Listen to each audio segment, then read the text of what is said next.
Exiled Archon presents a Ghost Logic game.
And we are live.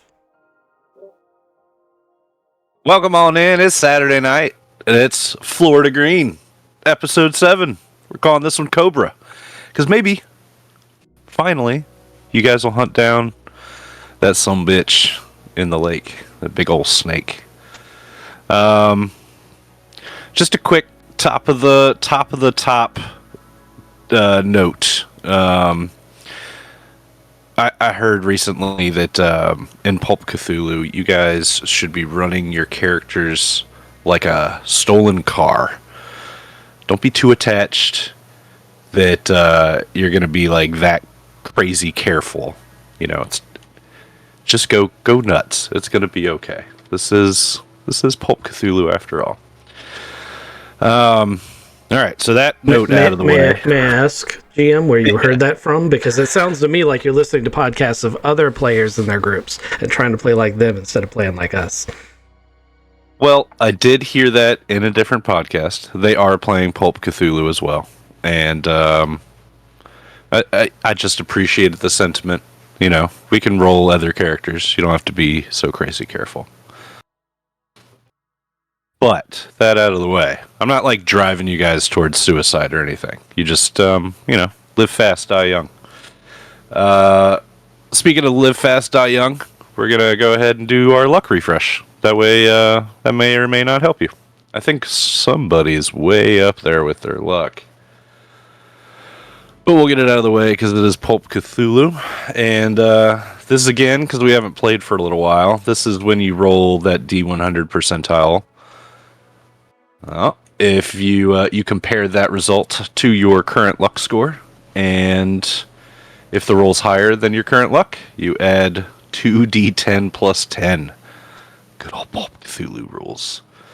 But if it's equal to or lower than your current luck, you only add 1d10 plus 5, because it's still Pulp Cthulhu. Everybody gets some luck.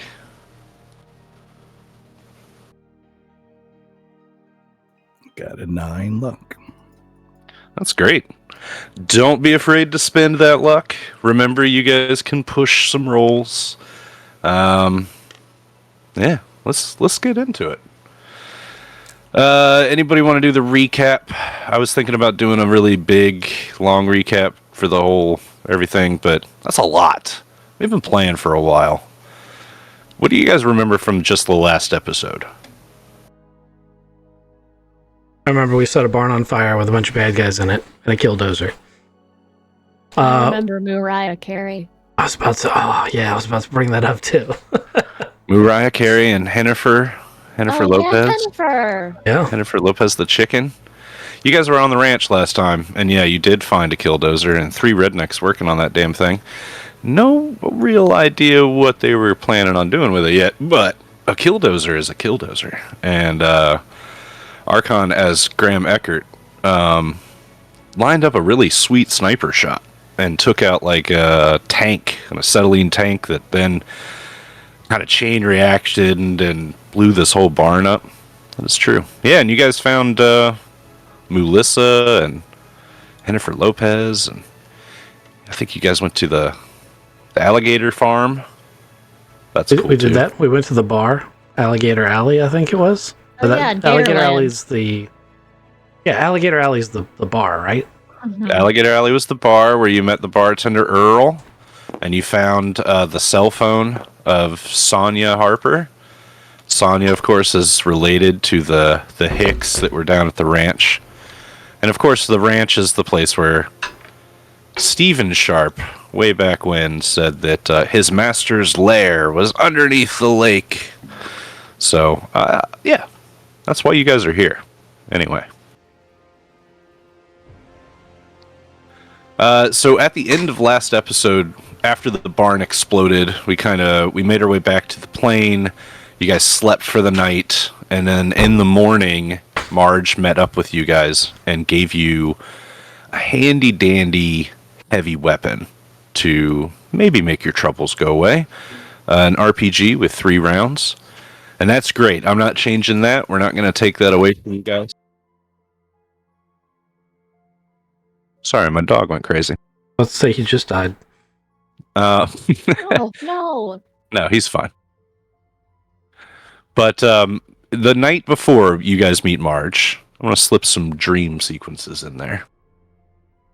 We're going to start with Graham, which I think you might have had this dream before. But you're dreaming that you're flying your HU-16 Albatross, and it's just you up there. You're above the clouds, and this is like one of those times where you've flown a million times and you find peace up here, and this is starting to be like a really nice, peaceful dream that you've had consistently throughout your life.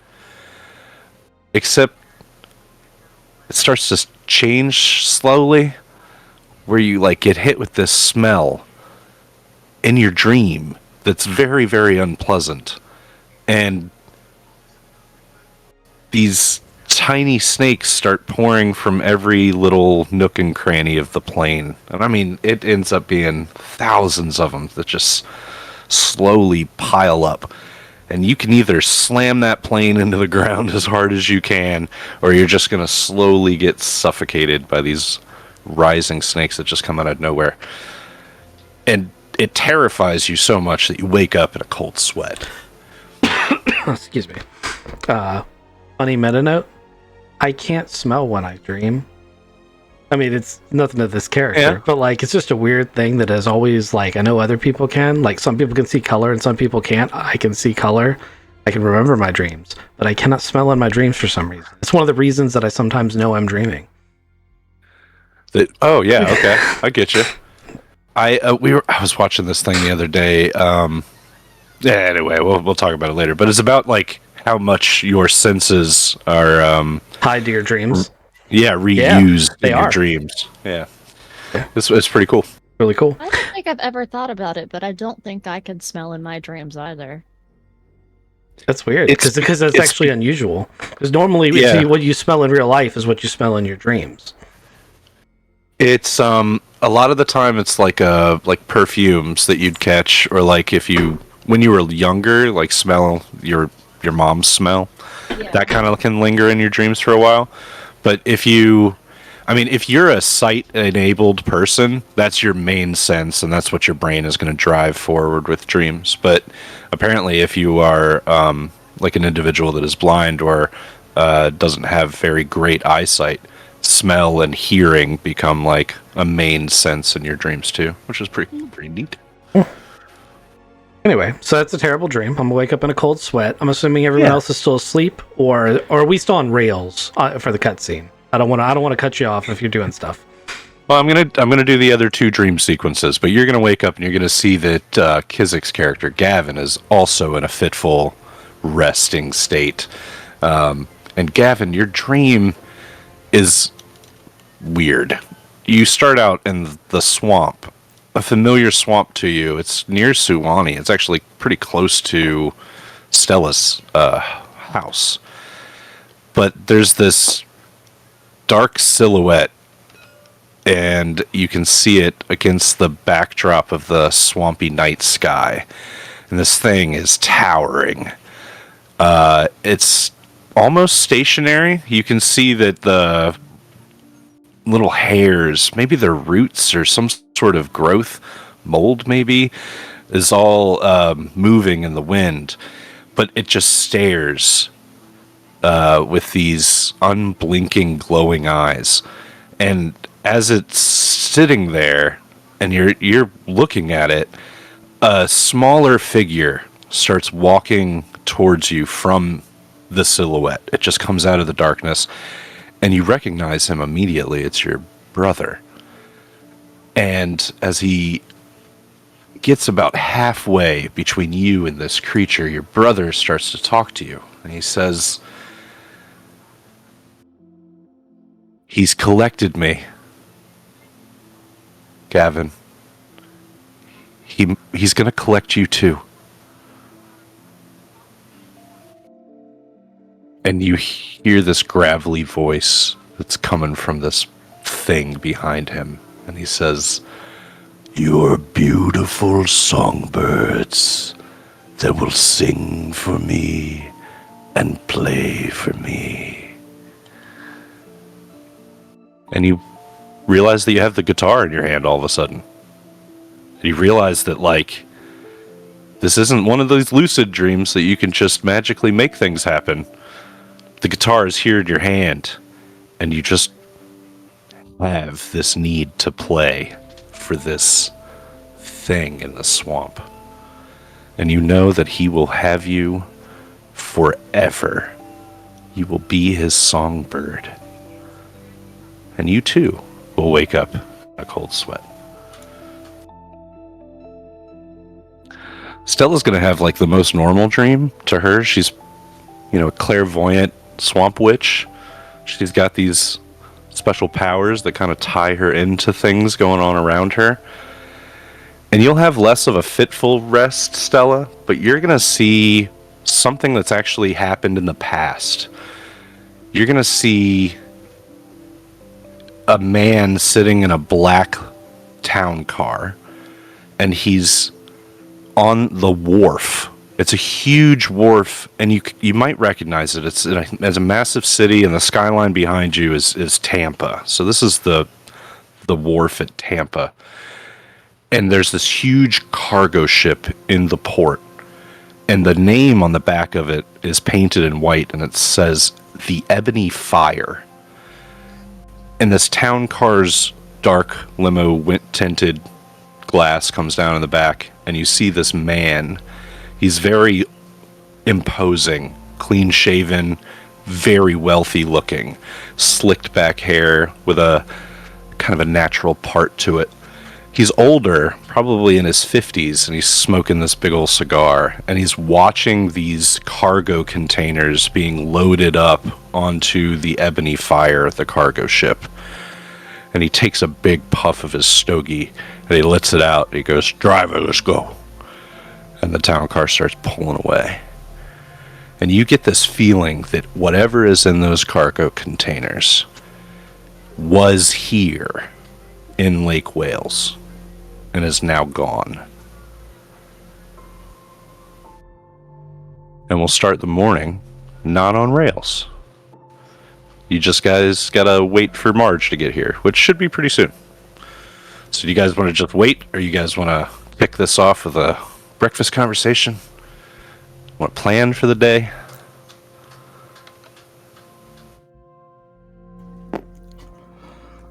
Ooh, Graham, I saw you up last night.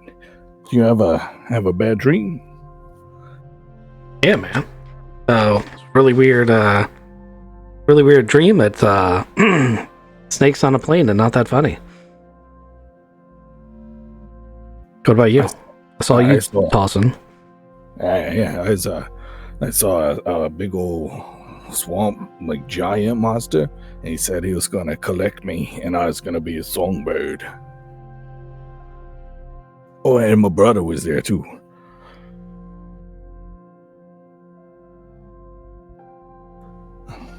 Stella, you know how to interpret dreams like that? What does that mean?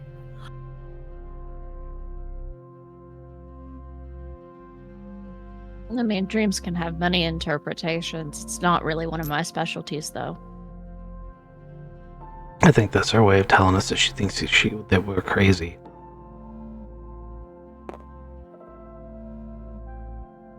But as a matter of fact, I had a strange dream, too.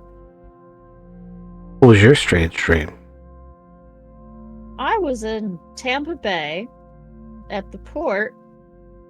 There was this man in a black town car smoking a cigar. He was watching freights be loaded onto a cargo ship. And it's weird. I got the funniest feeling that the stuff in those crates came from here. Huh.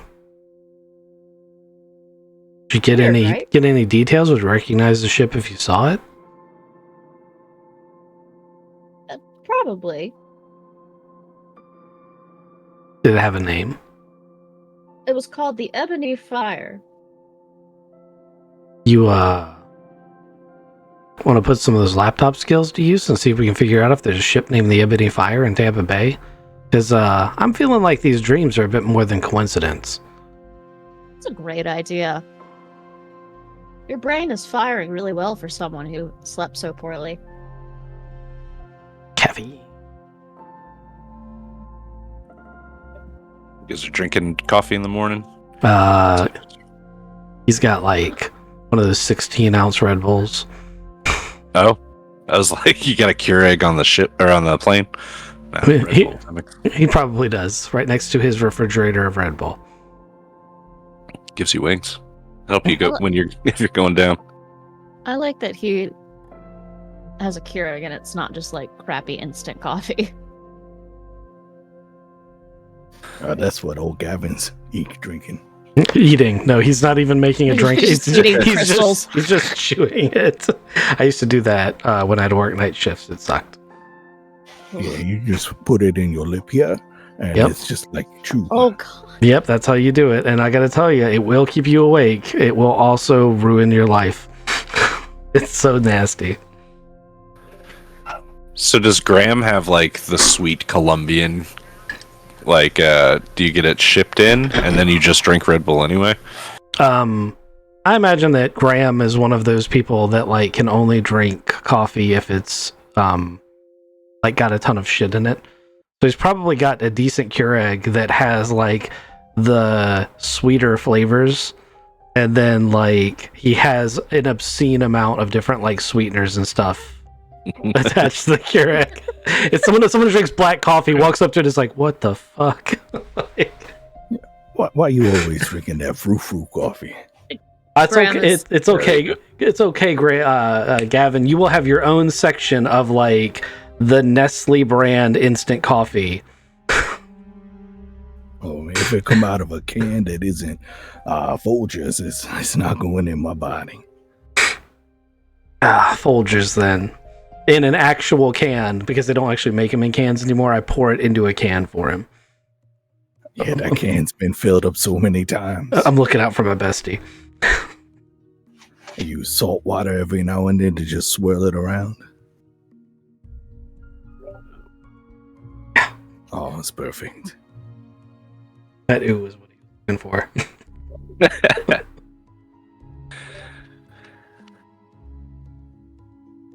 So if you guys wait for a little while, Marge is going to show up just as promised. She's going to pull in her car, and then kind of like back up to the door of the plane. She'll position her car a little bit better, And then she'll get out, and let's bring Marge into this scene. You'll notice that she's got people in the car with her. She's got both Silas and Steven, and Goose, the kitten, is asleep on Silas's lap. And Silas is also asleep. They've been driving for a while now. The old man looks like he's lost about 15 pounds. And as he snores with his mouth open, you can see that he's now missing a tooth on the bottom jaw. And he just looks like shit. He's asleep on the passenger seat with Goose, the kitten, in his lap. And then Stephen Sharp is kind of curled up in the back of the car. He's also asleep. So Marge will get out, and she'll wave at you guys, bring you around to the back and pop the trunk. And then inside, she's got this massive wooden army crate. And inside of it is the RPG. And 3 rounds. And she looks at you, smiling. She's beaming. She's like, this is my first RPG. I've got to say, there's actually more where this came from. It's in the vault, and there's an entire armory. I don't know how you guys missed it. Well, if we live, we're going to go check that out, Marge. It's going to be awesome. Oh, yeah. Oh, man.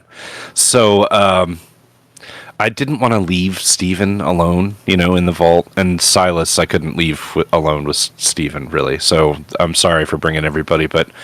all good. Yeah, How I they just doing? had to. Well, Silas is getting a little weak. I'm caring for him as best as I can. Steven's helping out a lot. But Silas says that there was another gentleman named Kevin. He hasn't been around at all. And Silas is basically just blaming him for anything that goes wrong. So, yeah, it's okay, but it's not great. Marge, I'm going to tell you something that may alarm you. Silas told me something about maybe potentially some way in which we screwed up maybe a Kevin printing thing. Don't worry about too much of the details of how, but if you see Kevin, you may just want to blow his brains out. Just saying. Oh. She pats her hip where she's got something concealed. Okay. Yeah. Anybody named Kevin? In the vault. You'll know him if you see him. He'll be in the vault. Okay. Just anybody named Kevin. She's gonna go down the street. Excuse me, what's your name? Right. Yeah. No, I don't think she's that incompetent. Oh, damn. So, if you guys need anything, I mean, we can wake him up, but I think Steven... The kitten for a minute? Oh, yeah, absolutely. Yay. Reach down there and take him off of Silas's lap, and he'll kind of stir a little bit and open his eyes. Where are we now? Oh, it's fucking hot. Oh, it's always so hot in Florida. I hate Florida. Oh. He stretches a little bit. Oh, Stella Boudreau, you're a sight for sore eyes. It's nice to see you there. And you got the goose. I got the goose. You can keep that little furball. I don't want him back. No.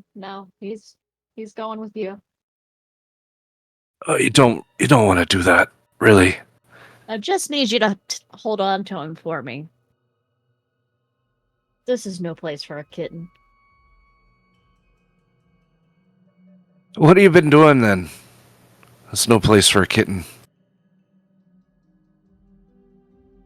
I'm just gonna walk away. I don't.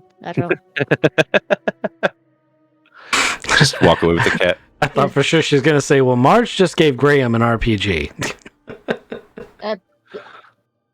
She knows better than to start that conversation with him. That's your friend. You can deal with that. I just want you to be careful is all.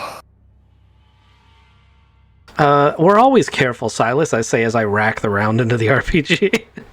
Look how careful we are. Yeah, Marge didn't really tell me what's going on. And he's like shooting daggers at Marge, and Marge just smiles. She's like, I don't work for you, Silas. We've been over this.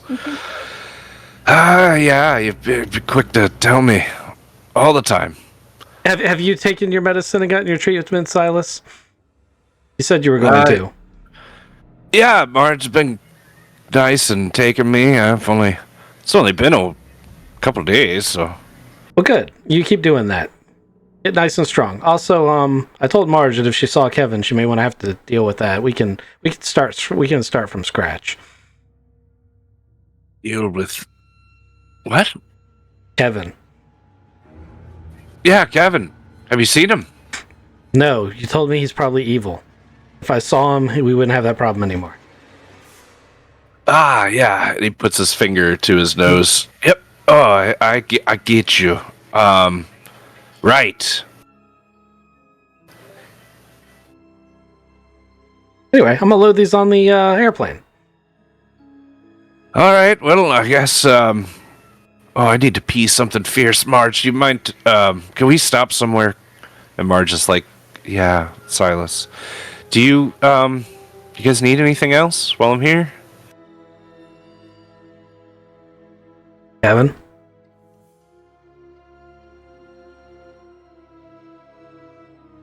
Oh, you said Gavin. I thought you said Kevin. Oh, Yeah, produce the Kevin. is the other guy woke up? No, you see him sleeping in the back. You can poke him. I'm gonna poke him. He stirs, wakes up, and looks at you. Yawns. Oh. And he looks around. Oh, this is Lake Wales, right? Oh shit. He ducks down so that he's not in the windows. It's all right there, buddy. You just stay right there. I got a couple of questions for you. You ever been in the Master's Den under the lake?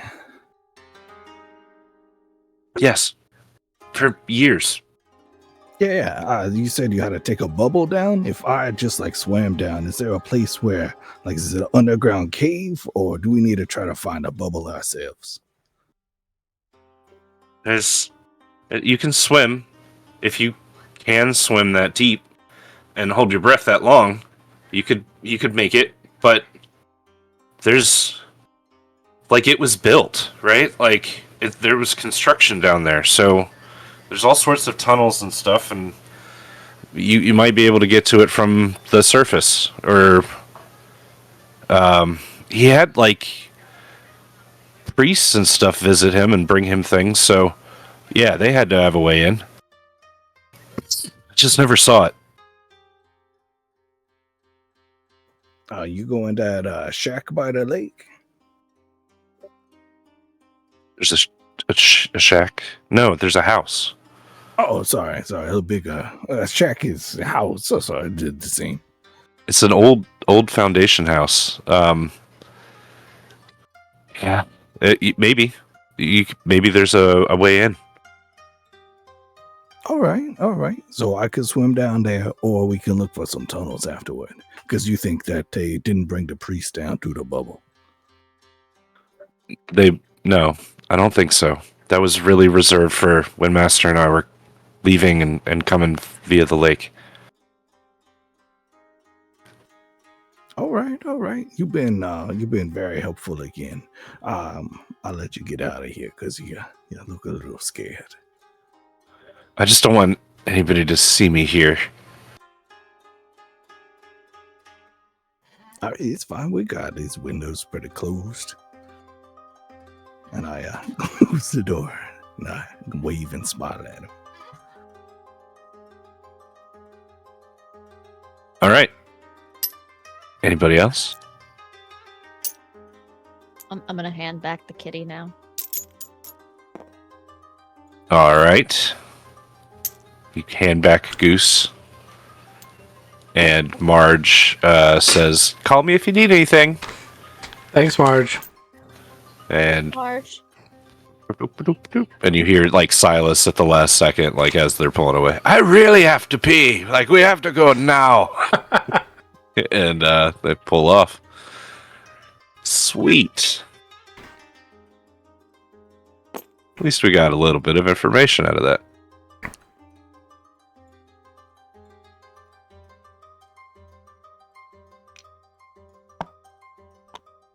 I mean, I'm a little fuzzy on Gavin's. I mean, we kill a big old snake. I swim down to the bottom of the lake and I look for a underwater, just an underwater door, and then I open up that door and we're inside the master's house. That easy, huh? It's not a good plan, but it was confirmed that was an option. Or we walk around looking for underground and underwater construction things. Because that'll get you there too. So, reminder of our objective. We're here because something was stolen from the warehouse. Something that we need to recover. Stella has this mysterious dream about a cargo ship being loaded at Tampa, right as we speak. And if she confirms that ship exists here, you think we should waste a bunch of time here with Snake, rather than go chase what might be our cargo? You got a good option too. But there's a big old cult of snake people around, and they took the things from the vault. And if we can learn more about the big old cult that's going on, because the master lived there, and just investigating versus going straight to the. They both got their merits. What I'm talking about is investigation. If she confirms that boat's there, and we go, that boat isn't going to stay there. But this place can't move. That boat can set sail and be on the other side of the planet by the time we get to it. You got a better point. Plus, then we get to go on a boat in the ocean. I'm excited about that too. So, that brings me back to Stella. Can we do some computer voodoo and figure out if that boat's there? I'll see what I can find. She's computer voodoo because she's a swamp witch. Yeah. All right, let's get a roll for this because it's our first skill check of the night. You're gonna do some research on the ship. Yes, on the Ebony Fire.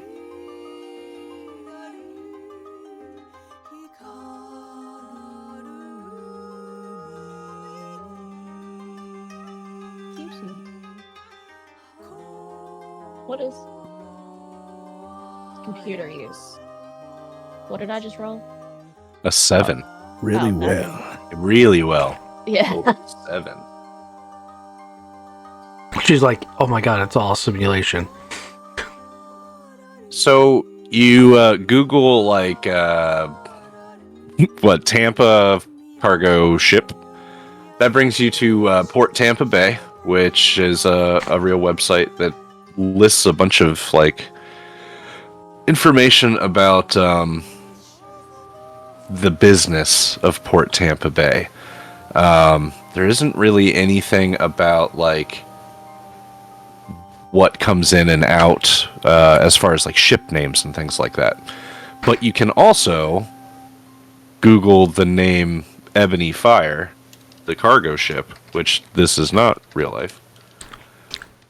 But it comes up with a Wikipedia page that this ship was built in 1976 and sails out of Galveston, Texas, and is a cargo carrier that is owned by a massive conglomerate.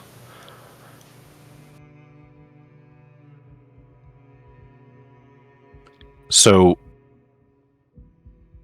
you're 7, you're going to have to do some hacking, but I think you can get into the Port Tampa informational codex for those ships, and you'll see like a timing log or a schedule. The Ebony Fire is going to leave the port of Tampa in 3 days, and its next stop is back to Galveston, Texas.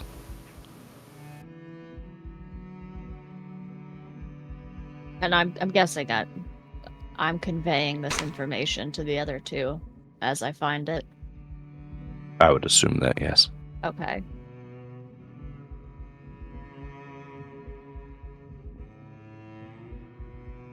So, Sounds like we got to get to Tampa. I'm sorry, it's leaving in 3 days, you said? That is what I said, yes. Okay. All right. To Tampa? Indeed.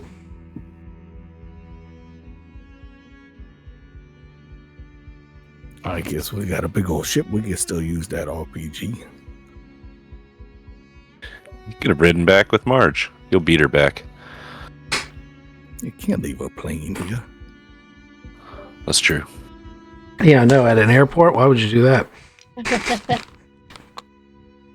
It's really a boat. It needs to be back in its home.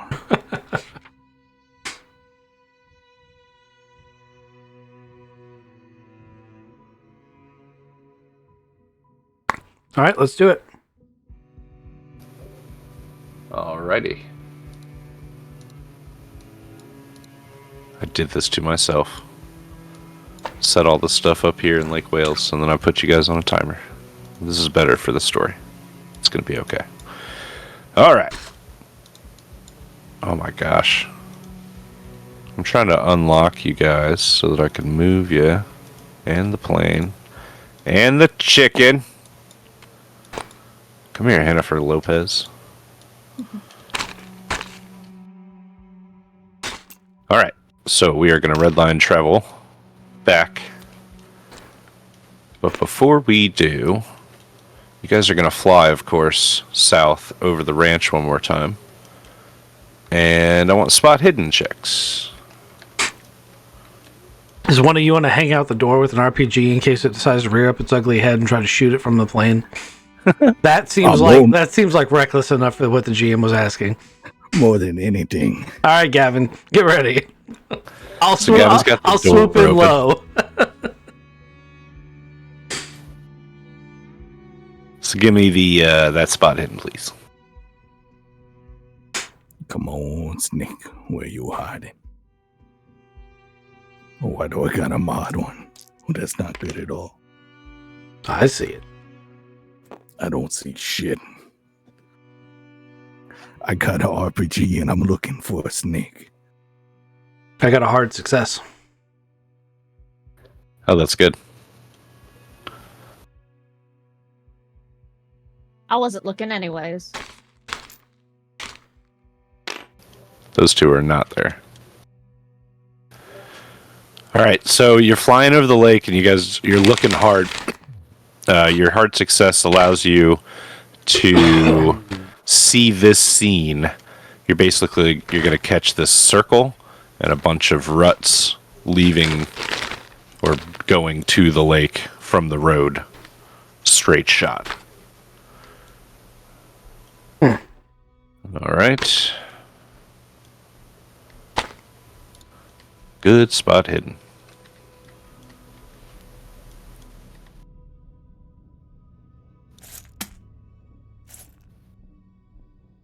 Oh, you know what? For shits and giggles, let's go to the ranch too.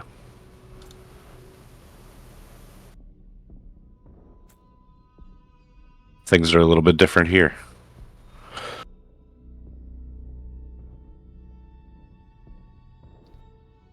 There's a police presence around the barn. They've got the killdozer pulled out with like a large tow truck, and there's a bunch of figures moving around. It looks like police, but there's like yellow police tape and shit like that. I don't know if they really do that in real life, but that's what they did here. So you buzz the farm, and yeah, this barn is completely burnt out now, and the killdozer's all evidence.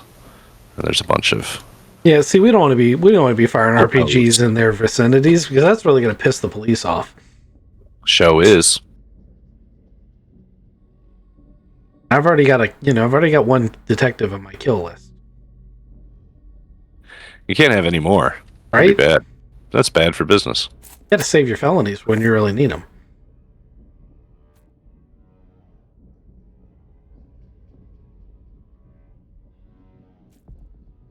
Florida. Sorry. Yeah. That's one hell of a drug. You guys, Used you up. That's you guys red line travel Indiana Jones style in the Grumman. Sorry, not from Tampa. You guys are basically like right around this R. No, it's got like epic music and the red line goes through as we fly from one spot to another. Yeah, exactly. Maybe we have a little scene of you guys trying to make a Keurig in the plane as it's flying. Does the video game have that? Is it cutscenes for when you travel? No, it doesn't. Oh no, Aw. missed opportunity.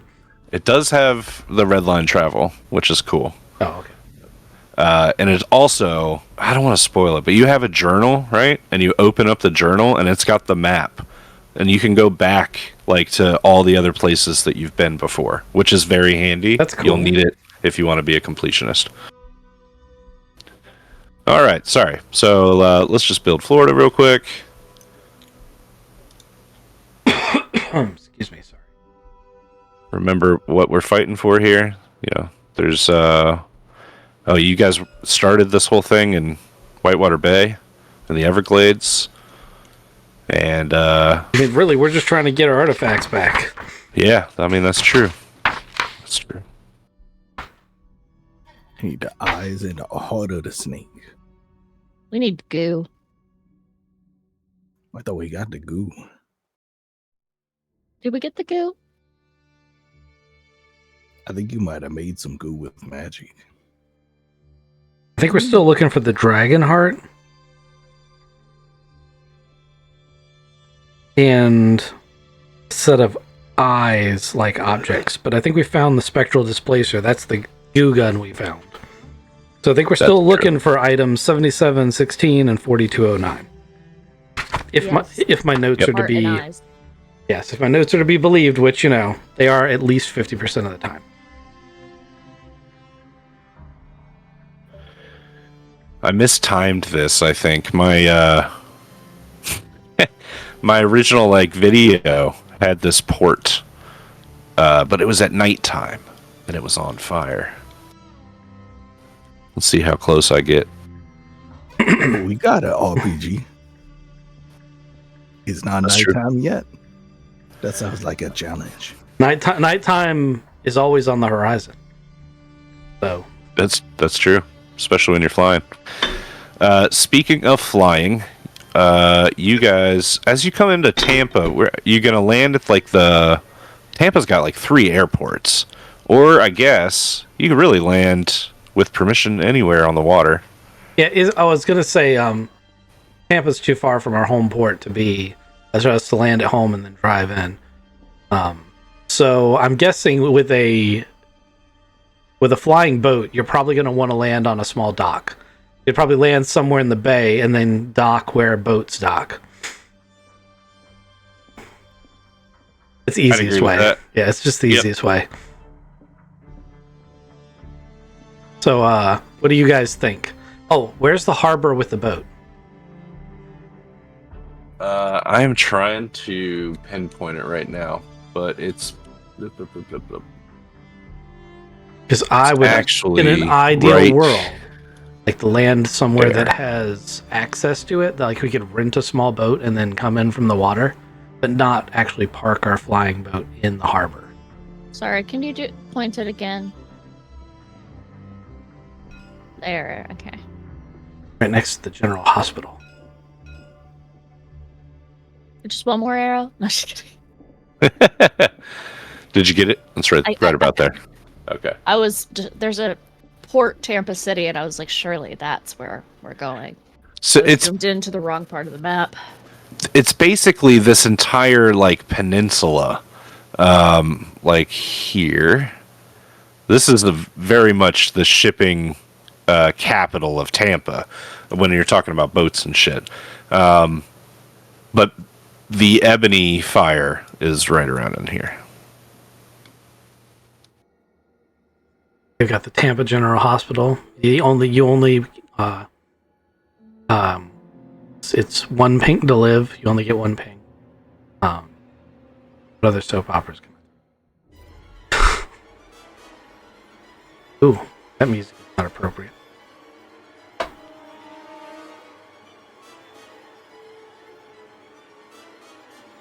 I appreciate this marking. Oh yeah, useless big red circle. No, I like it. Oh, you know that inside that circle there are bigger guards, and they're automatic yellow. You know what? I'm actually going to move it. Oh. It's right here. We're going to go there. Sorry, that X. Okay.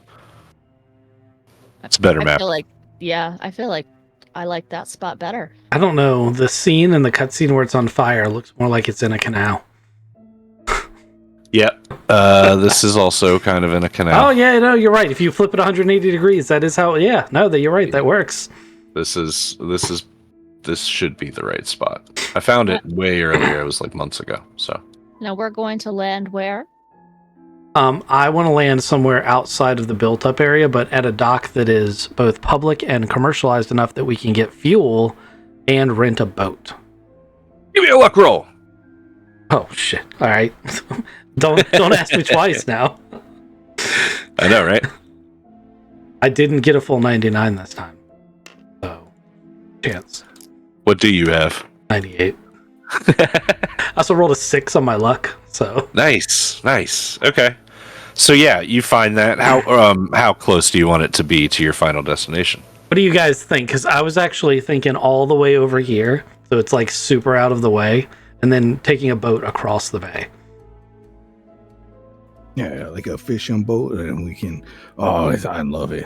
Well, I'll tell you what, Gavin, you can be in charge of the boat. I did my bit. We're here. Yeah, we go straight across the bay.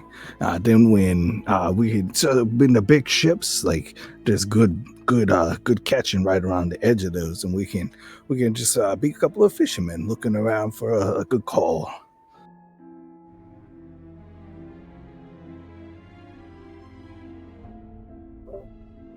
Did you guys have a boat? You had an inflatable in the very first episode. We do have an inflatable, but I'm thinking we're going to need something a bit beefier than that. Yeah, you can't go in too close to the port with an inflatable boat. You get tipped over. The boats is too big. That was going to be my point. Yes. I'm glad you said something. Smart. I think we were all on the same page for that one. Nobody wants to be in a dinghy when a freight hauler rolls up. It can tip you with its wake.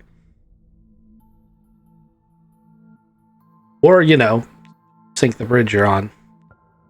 That can happen too. All right, so just so everybody watching realizes, I'm not going to ask for another flying check because you and I had discussed changing that a little bit. You're just the pilot, and this is unstressful and all that. So you're going to land perfectly and pull up to the dock that is both public and readily available, just the way you wanted. And it's got rent-a-boats. There's a young kid in a little kiosk booth thing, and he's probably got some headphones on, but as you guys walk up, he's like, "Hey, how's it going? You guys want to rent a boat? Do some sightseeing?" I was hoping a little more for some fishing, but sightseeing no, I want to do some fishing. I need a bigger, bushier boat. Yeah, fish boat. Okay. We can charter. I've got a nice captain that'll take you out, or Don't need a captain. Oh, you don't need a captain. Okay. Well, let's see here. I'll give you the mini. It's right over there, and you see, it's a pretty nice new fishing boat. I walk over there and I had to touch it with my hand before I walk back in, shake his hand, and say, "She'll do." While he's doing all that, I've gotten a slip, mule, and locked up the albatross.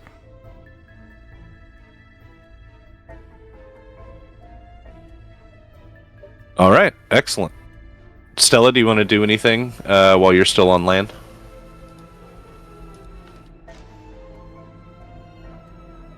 I think I'm kind of looking around, trying to see if I can gauge where in my dream I was, I guess not standing, but observing the guy, observing the boat.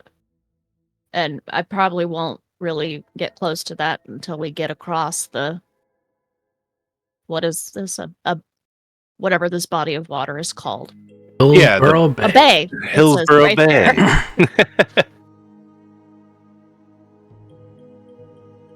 All right, so yeah, you can... So Gavin, if you could make sure you just set up that moment for me, that'd be great. So I'm looking to be close to the shore, looking across the... It's just like in my dream. All right. I wasn't there, but I try to get the things like you described them. Okay, so I was trying to link from Discord, and that didn't work, which is really annoying. Hold on one second. Please talk amongst yourselves.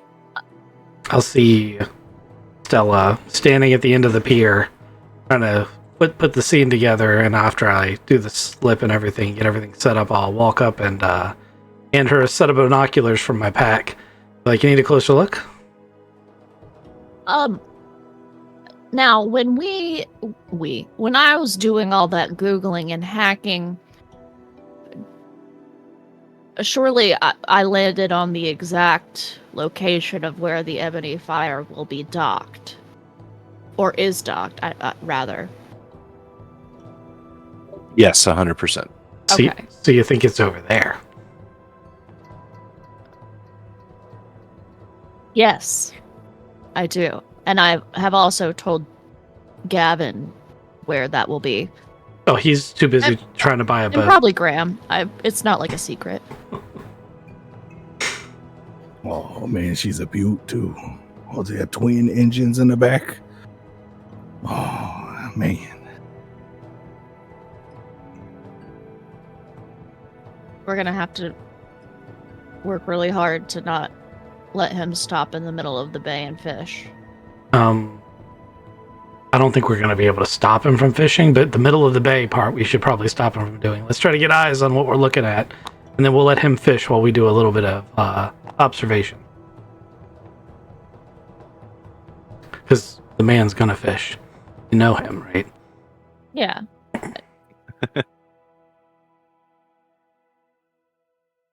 I didn't say we'd be able to stop him from fishing at all. I don't want to get run over by a cargo ship. He'll be like, no, we'll be fine.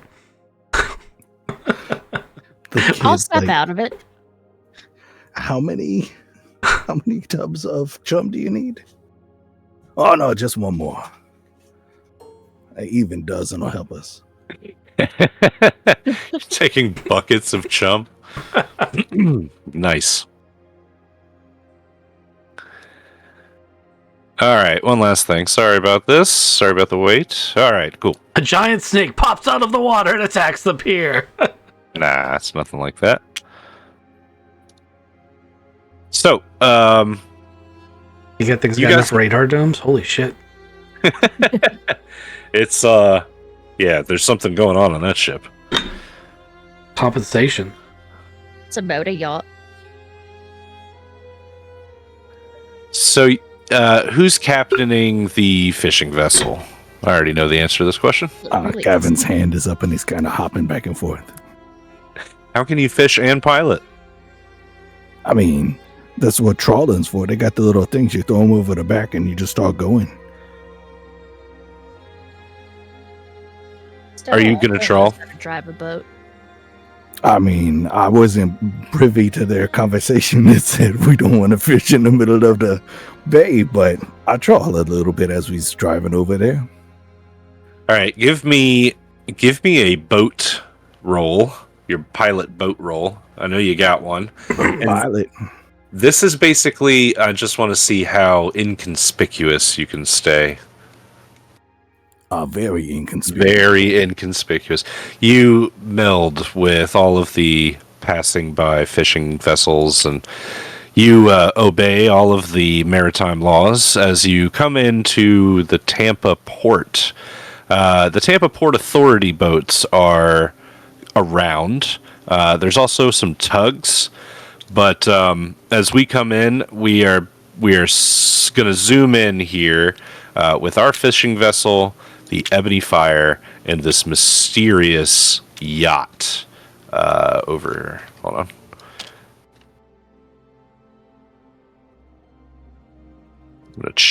I'm not going to change the map. I'm going to put a board down. Oh shit, where'd it go? Just disappeared.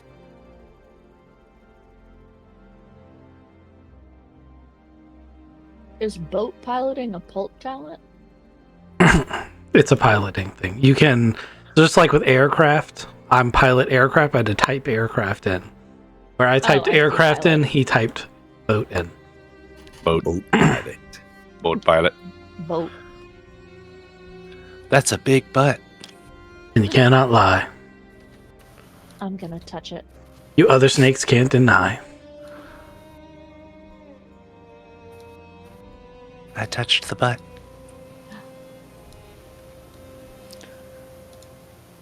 Nemo swimming out to sea. Sorry, I had to. Swimming out to sea. Oh Lord, get in the right spot, you bored. Oh my God, now it's all squishy. While you're playing Okay. with that, I'm gonna take a quick bio. Be my squishy. Yeah. Be careful. Clean this up.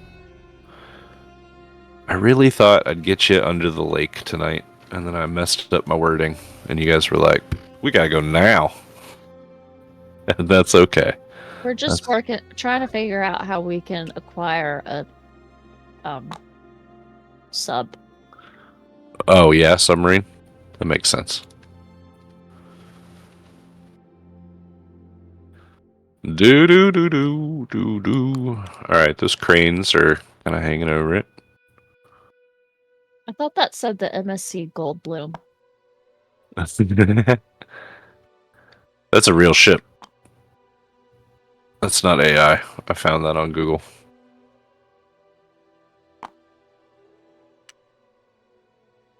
That's a big boat. It is a large boat.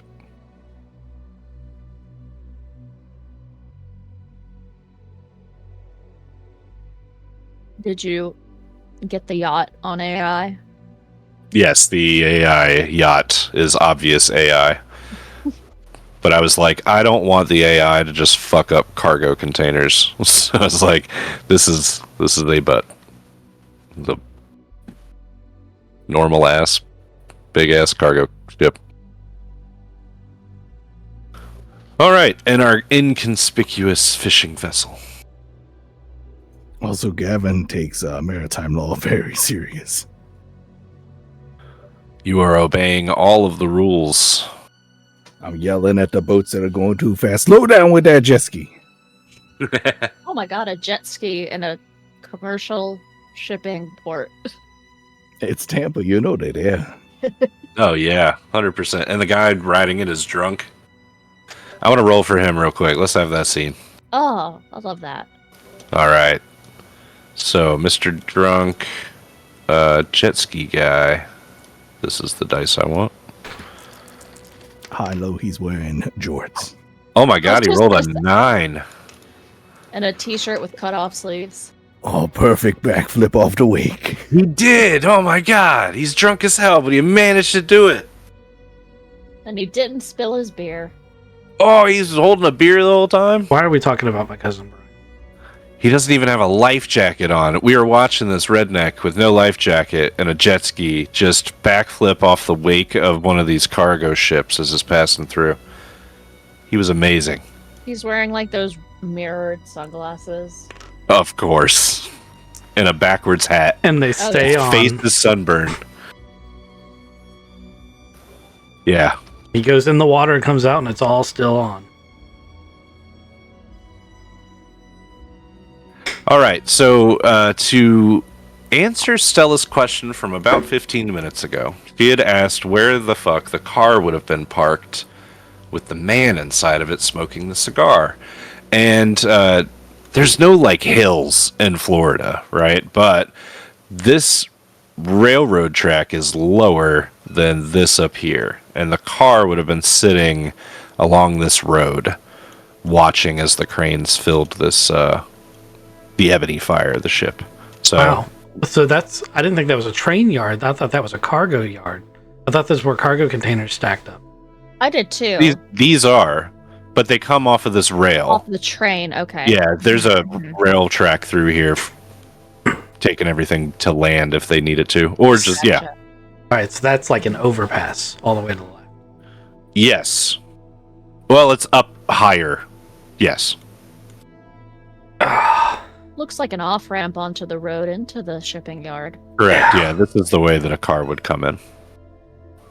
Unless you were Grand Theft Autoing it, and then you just drive right over the railroad. There'll be a convenient break in the cement thing that keeps all the cars on the overpass. They come up, go through right here. Yeah. I'm one of those jackass developers, though, that puts an immovable fence that's just enough that you can't get past it. Right there. I didn't know you were for Rockstar. Yes, and I'm holding out on GTA 6. All right, so While I have you, can we talk about yeah, what do we need to talk about? the fashion choices? Are just abysmal. I can't believe that it took this long to get another woman's hairstyle, and then they styled it like that. I have to have a word with those guys. Anywho. So if the car is up here, forget what I said, Gavin, about setting up for me to go. It's just like in my dream, because I don't really want you to drive the boat up to here. So you found a spot over there? Yeah, but we can't take the boat. I mean, if we hit it hard enough, we can bounce over. Pulp Cthulhu! But I'm sitting on a jackpot of snapper right now. May I use my resourceful trait to roll luck to have a drone? Maybe have rented one from the dock?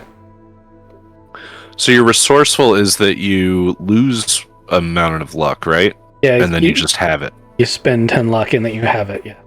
Yeah, so go ahead and subtract 10 luck from your... I'm going to do that. Oh, and now that we have access to a drone, I will be able to get the drone in position to give Stella the view she needs. Perfect.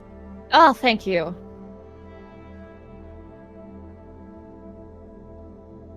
All right, so we've got Gavin piloting the boat and fishing. And then we've got Graham piloting a drone and showing the picture to Stella while Stella watches. All right. Everybody give me... That is piloting. It is piloting, yeah. Yep, give me a piloting roll. Am I boat piloting still? Yes, please. Okay, well, I rolled a 4, which is an extreme success. That's fantastic. Extreme success. I Is rolled it- a 76, which is not an extreme success, and it's not even a success. What is your... Oh, it's 48, right, for your boat? 48, yeah. Do you want to spend that luck? Oh, yeah. Yeah, I spent some luck. That's... Well, you can also push the roll. And yeah. Hold on, let me explain what's happening here. So what has messed you guys up is maybe a passing boat has thrown up like a large wake, and your little fishing vessel is now just tipping left and right, just harder and harder. You're just trying to stand up and continue standing while you're piloting and everything. Because this is a fishing vessel, there's the seats in the back. I guess you could just go sit down. So do you want to steady your footing a little bit, push the roll? Yeah. There's the little the pilot seat, I'm gonna take my knee and I'm gonna put that bad boy right in that the pilot seat, and I'm gonna give her a little bit of gas as I'm gonna lean into one of the big wakes. Give me that push roll.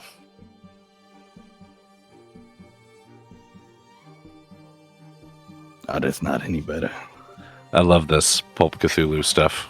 All right, you're gonna take a 1 hit of damage, just 1 HP, and you've bent the seat in this rental boat now. Like somebody has fucked this seat before. It's not your seat. You've never taken care of this boat. Somebody has fucked with this seat, and when you put your knee into it, maybe it spun. Damn, man, that hurt. But luckily, Gavin still has the drone, and he had steady footing. And you were sitting down the whole time. He was sitting down the whole time, like a smart man. So wait, is Gavin fallen off of the controls, or No, he's broken the boat? I'm unclear as to what happened there. He has broken the pilot's seat. He's broken the seat. Okay. And he has taken 1 damage. Yeah, I spun the pilot's seat around and it hit me in the nuts. Yeah, because I was about to say, if you're my extreme success is helping that I'm gonna somehow take the controls, that's a really bad idea. I would be like, I would endeavor to turn everything off. No, it's not that bad. We would probably die. But let's get the drone. Drone's over here now. You snuck it to where it needs to be, and you're looking. There's no car here now. You must have just missed it. Because like the time of day, you're not really getting the deja vu, Stella. It's not perfect. It's not everything that it was when you remember it. But yeah, the car was definitely here. The guy was smoking. Yes, Big, he was. Big cigar, you said? Big cigar. Did he flick any dead end butt of the cigar out the window? Ooh, give me a spot hidden on your drone. Specifically, I wanted to say if, it looks really close to the time, I would like to see if there's like a thermal setting and sweep with that too. But I will also give you a spot hidden as soon as the game stops lagging. Ooh, I don't think it's going to make it though. My spot hidden is 75 and that is a 78. I'll burn 3 points of luck to make that a success. You're damn right you will. And you're switching, that's your spot hidden. So let's say you switch over to thermal and there's one part of the grass that is just a little bit hotter than the rest.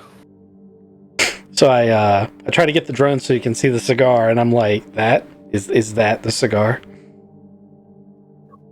Yeah. Yeah, it is. I think we got the spot.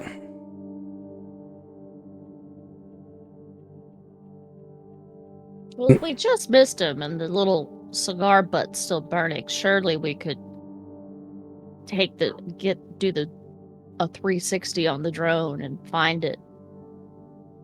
That's where it's driving. Well, yeah. I mean, what direction did it take off in? It would have gone back up this road, Stella. There's a lot of port up here. So obviously it's going to be a limited range on the drone, but I would like to, skew up that way and see if we can see the car.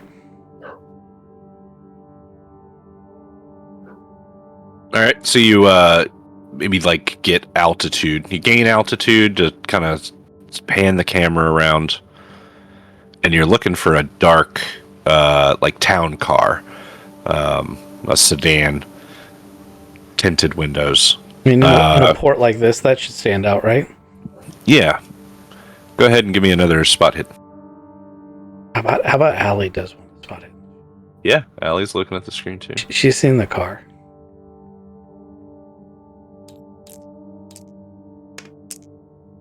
Although I did roll a 9, which is an extreme success again. Nice. Yeah, I failed mine, so. Oh, sorry. Yeah, no, 9 is a extreme success because 15 is my lowest threshold.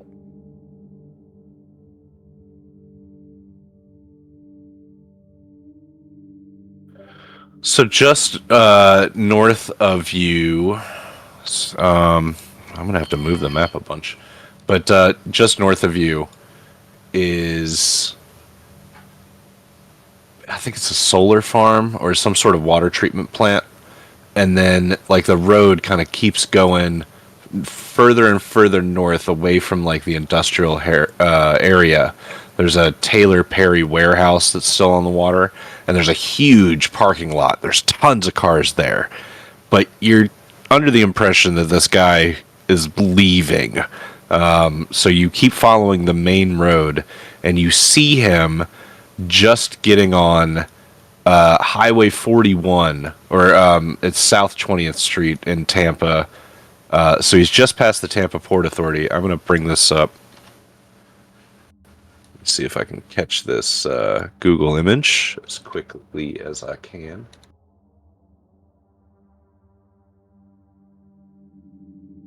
Wham. Bam.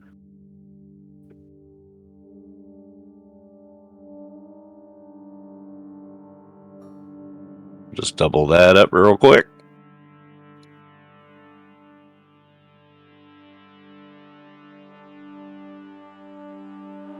Everybody see that? Mm-hmm. All right, so he's coming from Port Tampa and the Tampa Port Authority buttons, and he is getting on 41 or South 20th Street, and he is turning left. He's going into the Tampa main area in his dark black town car. Question. Yes. Surely the Tampa Port Authority, you have to go through gates. Yes. Would it stand to reason there are cameras? Oh, Maybe I was going to ask a capturing follow-up license question. plates? Yeah, I was going to ask a follow-up question of, do we have to use those cameras? Do we have a good enough view just to get the license plate? Same Well, thought. Yeah. But instead of wasting the drone, or rather, while the drone is trying to find the town car, I could try to hack into this camera feed. If you get into the Port Authority. So, completely meta. Another thing I was playing with while we were going through this scene was, alright, I don't know anything about cargo vessels in real life, but I'm assuming that they have a bunch of board crew on board that probably have a wireless access point plugged into their network somewhere so they can play Xbox. Assuming that they're thinking, well, I'm out to sea, I don't need to secure this, there might be a completely unsecured connection into the ship that we could get a manifest from, just by driving within Wi-Fi range of the boat. Just a thought. It's a good thought.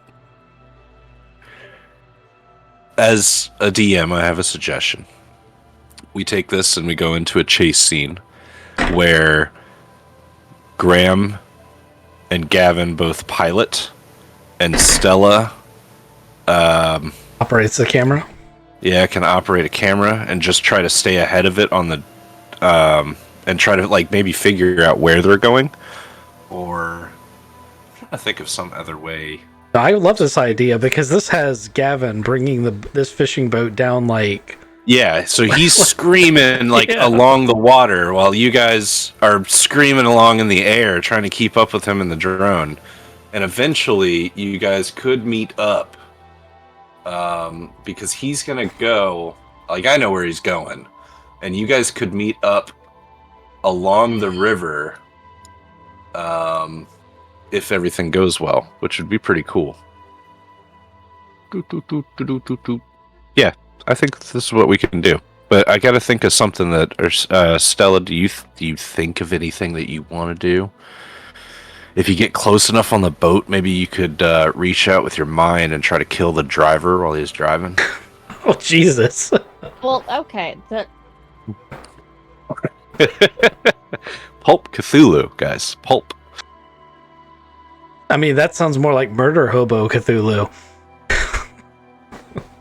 I was gonna suggest I could hack into flight cameras Yeah. feeds, but I don't know if telekinetic murder is really... I'm just throwing options out there. I don't want to guide you to do anything, but this sounds like it could be a cool chase. Yeah. I like the idea of the chase. But I think that all the hacking options are still on the table. I just think that we should try the chase. I don't see any reason why we couldn't get, license plate and following and do all that, and it's a good use of our current skill sets. Stella, you have a laptop, that's obvious. Do you have like a huge ass powerful radio antenna or access radios? I don't know, software defined radios. I have no idea what you want to do. I have whatever the hackers have to be able to hack remotely. The other two on this call are cringing so hard. Nope. But I don't know what the technology is, but we can just go. Okay, so we say that you have hacker tech. Yes. All right, so you're going to give computer use rolls? Yeah. And your target in the Tampa Authority is what?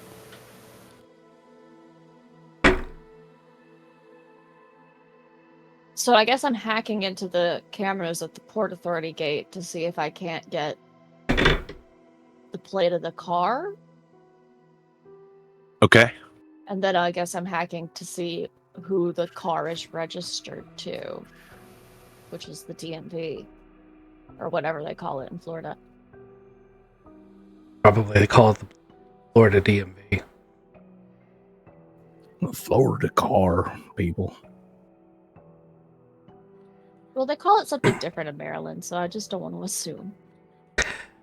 That's fair because, Maryland and Florida, I would put them in the same kind of category. Really? Yeah. That's about right for scale here.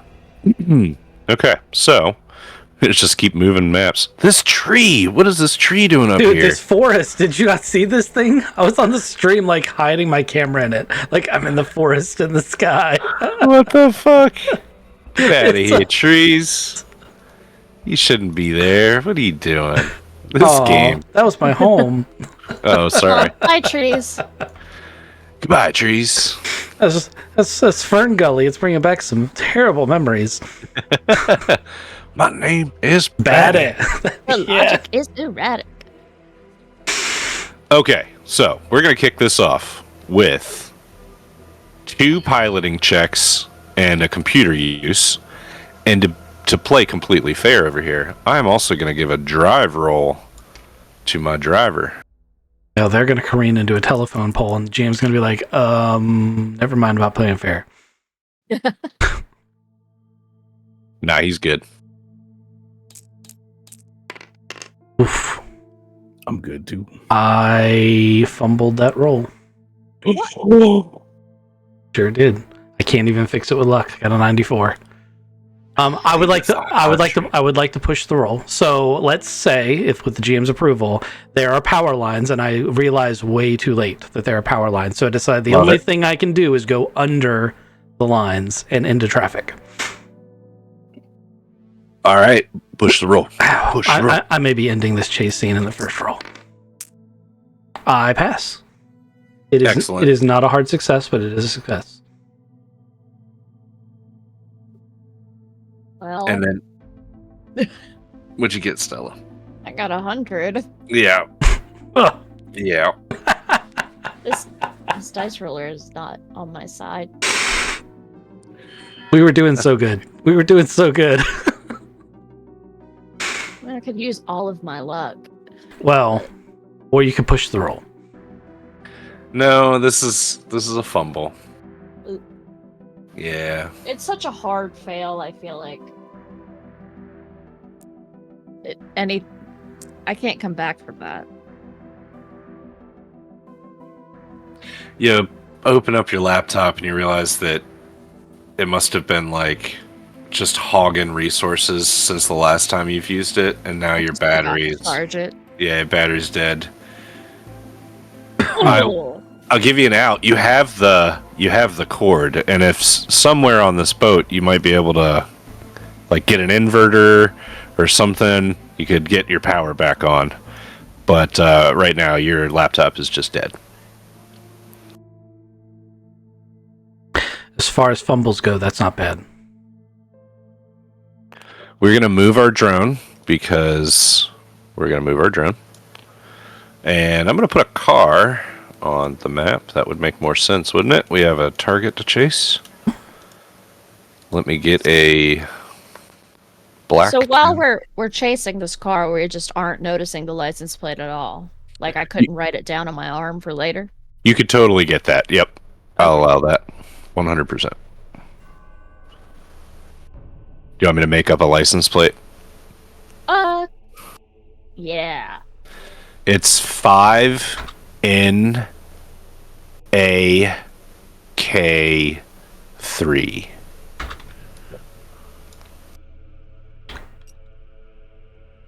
Okay.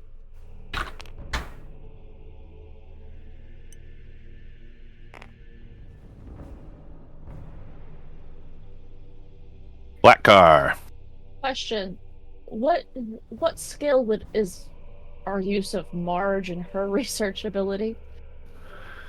So usually when you want to call in like a friendly to be used like that, it just takes time and it takes like a luck roll to see if they're available to do that for you. So you could absolutely call her and have her run a plate. And then I'll roll a D10 to see how many minutes it would take for her to get back to you. Is anybody opposed to me doing that? Not at all. I see you open up your laptop, look at it, close it, and pull out your phone. Mars! We still think you're hacking. Yeah, so I'm yelling into the phone over the boat, but like covering my mouth too. Can you give me Marge, I that really luck, need your help. luck roll, please?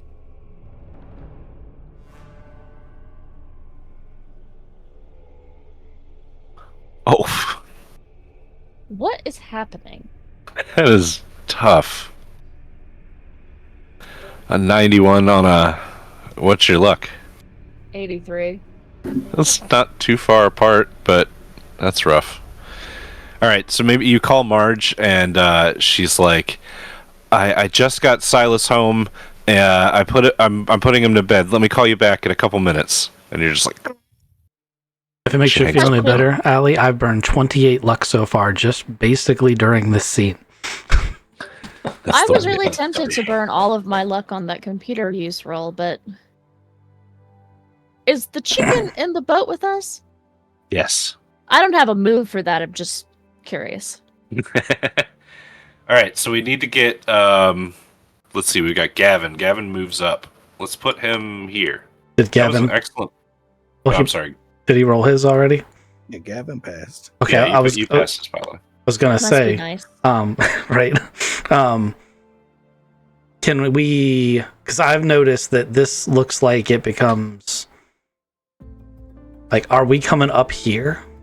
Yes. Okay, I'm sorry. For whatever reason, I thought this was supposed to line up, and I'm like, we got a fucking No. problem. Because here's the Tampa Port Authority on this map. I got you. Okay, Yeah, I got so you. we're gonna go up the river. Okay, that's way better. I would have jumped it. It'd have been all right. Miami Vice style Mm-hmm. in a fishing boat. Fast and the Furious. A fishing boat with a messed up pilot seat. I'm And now a just chicken. crouching behind it.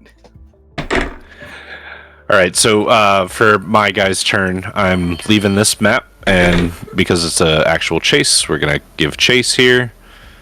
So you guys will get on the river. Yeah, all Miami Vice style. So we're moving maps. Tampa Vice. Tampa Vice. Much more cut off shorts. All right, I'm gonna make the drone bigger so that everybody can track what's going on with that. I put a thing you can add a portrait of if you want for the drone. Oh. It's just a real quick 10-second. Where's that in Discord? Yeah.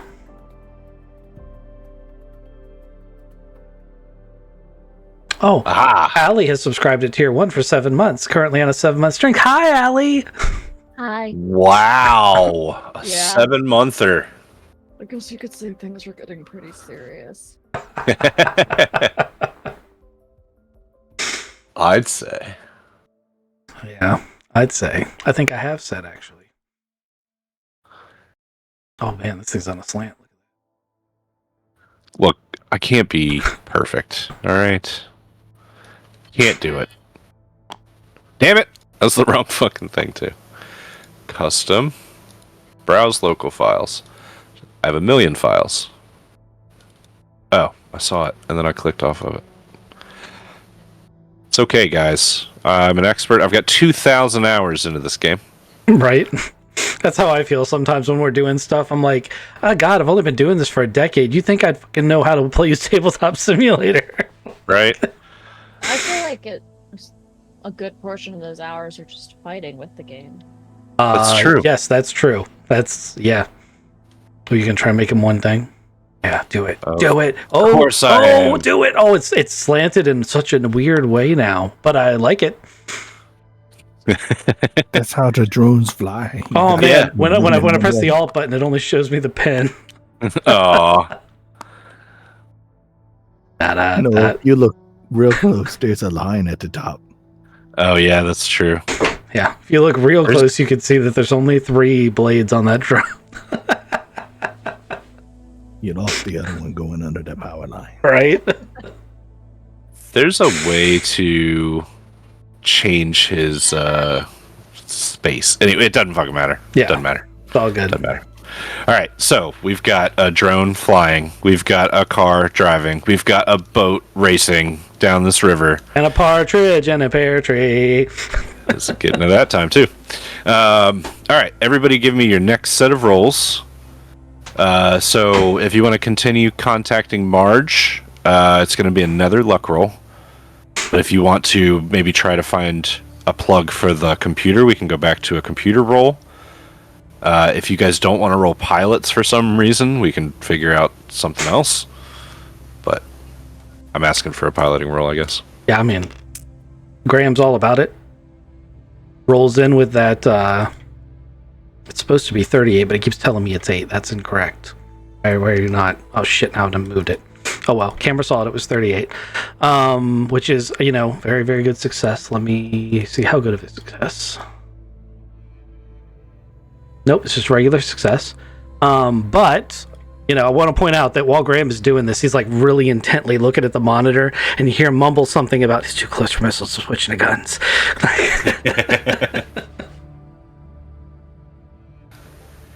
Maybe you cut that corner because he's got to go all the way up and actually use the road. So you just cut across and get like really fucking close to the car this time. Oh, buddy. Oh, yeah, Gavin said, I gotta slow down if I'm gonna make it up this river.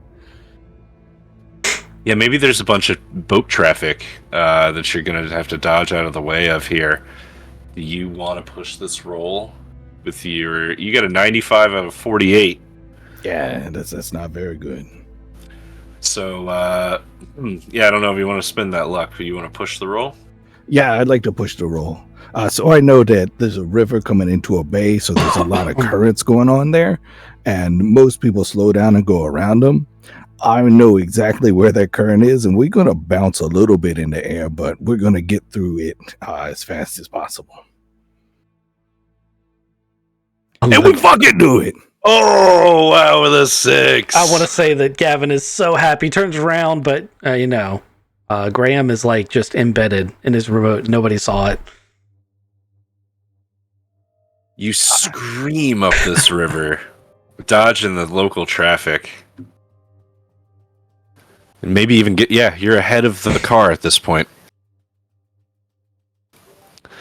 Stella, what do you want to do this round? I think I'd like to find somewhere to plug my laptop in. Okay. Get the computer science roll for the hacking. Or computer use roll, sorry. Mm-hmm.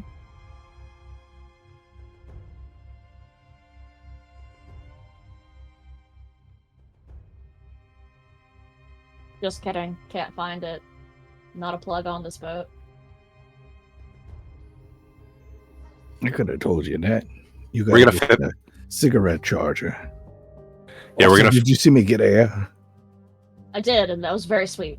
It's been really bouncy as Stella's been trying to find a plug, and then she finally finds a plug and gets the computer turned on, but doesn't get any further in finding out the license plate. But she Right, didn't, that was the goal, right? But she didn't go overboard. That was the goal. That's true. That's a good goal.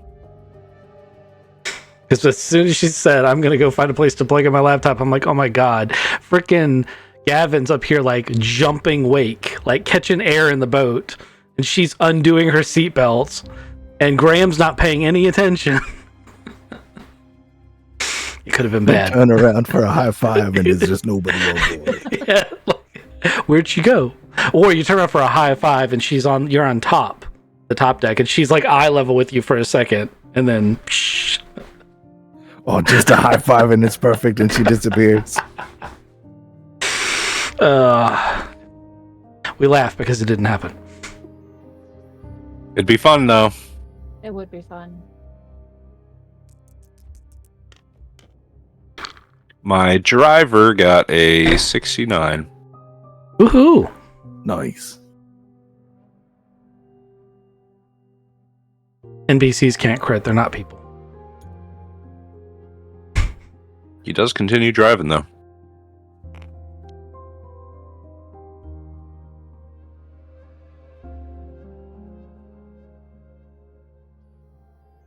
So he's pulling away from the drone, but he's getting really, really close to you guys. And just on the other side of this bridge, I mean, you guys might even glimpse him from the boat. And, man, that drone fell way behind. But you succeeded. You cut this corner. I was about to say, it shouldn't fall way, way behind. Yeah, it should be right around here-ish. I was about to, I rolled that 4 and it's not like, impossible for him to get away. Yeah. I want to make sure that we're being fair here. So everything is almost converging here at the top of the third round.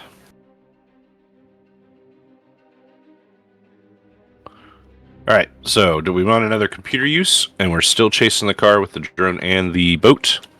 And you guys are getting further and further up this river. From the drone footage, you see the license or the right-hand turn signal turn on the town car.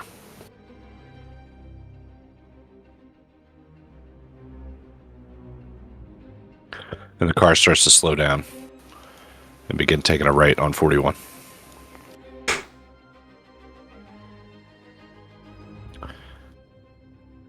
You guys hover the drone, get a good shot of what's going on as the car slows down and gets on Palm River Road. You guys don't need a piloting anymore, as the drone can keep track of it. The town car comes down residential streets and then pulls into a huge mansion on the water.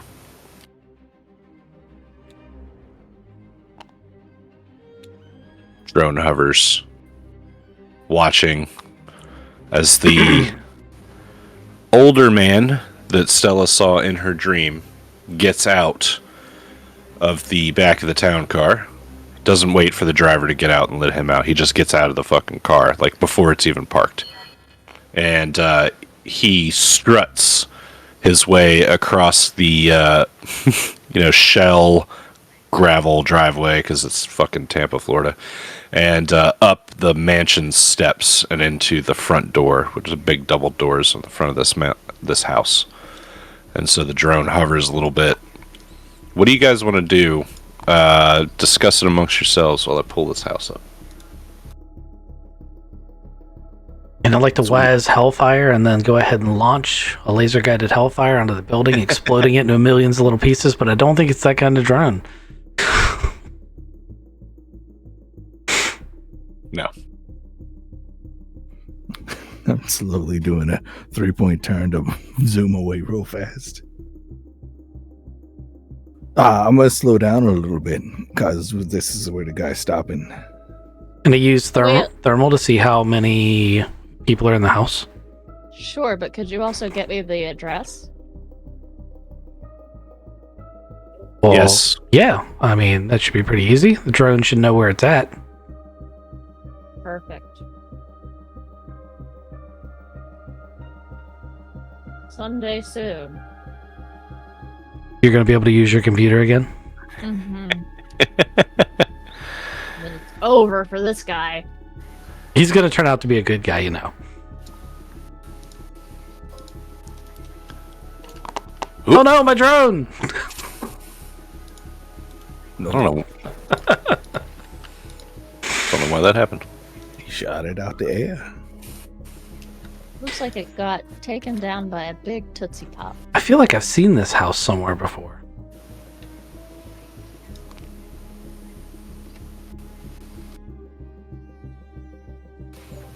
So Stella, you can get the address. I'm not gonna like dox these people, but this house is right around in this area. Oh, you know what? It says right there, but I'm not gonna say it aloud.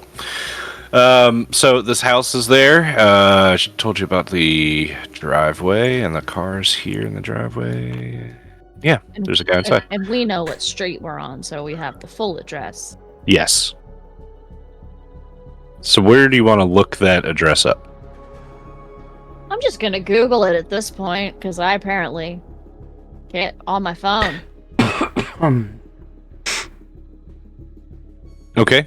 You Google it, and it belongs to... The last name is Longfellow. Looks like a family, like a husband and wife that have owned it for a while.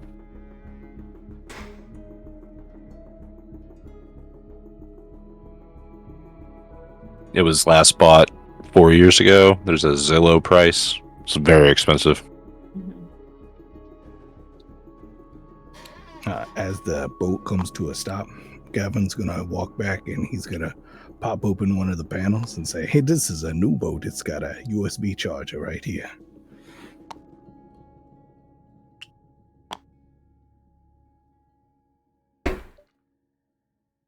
And she's just gonna look at Gavin. Is that hatred? I thought you said you were looking for a plug. Did you see me jump that wake back there with the fishing boat? Yes. That jet ski with the backwards hat had nothing on me. I did it in a boat. I think the phrase is "hold my beer." That's definitely the phrase. It is, and I would have had you had a beer.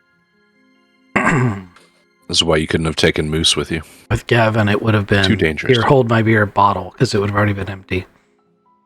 Yeah. Also, if you look to your left, past the third bucket of chum, there's a 6-pack in ice. Is it 1 6-pack for every 3 buckets of chum you buy? Yeah. Gotta keep the right ratio, or you get a hangover. So Okay. if you switch to thermal on the drone, you'll catch, I don't know, some comings and goings through the windows of the house. There looks to be 5 people, maybe 6 inside the house. 2 of them are children running around in like one of the front rooms. And then you can't really tell on the thermal like who's who, but as you come around on the backside, there's 2 sturdy looking dudes sitting inside of like a office space, or like a home office, and there's a lot of windows outside. So like from the drone, you get a good clear shot of I have a question. the 2 people in there. Yeah. So a thermal camera shows anything not at the average temperature of the surroundings? That is usually how it works, but it also usually only detects surfaces. So if something is hotter or colder than its surroundings, it shows up, right?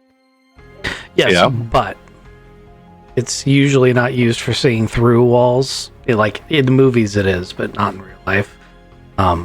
Really what we'd be doing here is looking with a regular camera through the windows and then trying to use the thermal camera to determine which rooms are occupied because they would glow. I'm only pointing that out because even though it's crippling us a little bit, it's a bit of a peeve of mine. Thermals only in Hollywood look through walls like that. I regret starting this conversation Yeah. because you're talking too much. Yeah. What belief system are we using here? That's whatever the GM wants. I mean, he's already said they're in front of the windows, so I could just look in with a camera. Okay. So follow-up question: are all of the people you're detecting, are they registering as hotter or colder? Are you registering anything colder? Oh, GM. They all look to be people temperature. Okay. Okay. So nothing cold-blooded in the house. Correct. Except for the pet snake in the pool. Nope, there's nothing in the pool. I mean, it's Florida. There's a gator in there. It's Florida, and that is an uncovered pool. There is absolutely There's a something fucking in that gator pool. in there. It's a snake or a gator, or both. All right. Yep, you got me. There's a snader gate or gator snake. No. No, Stater Cake is. Snader gate. Love it. Snader gate. I don't want to see that AI. It's too late. It's already happening.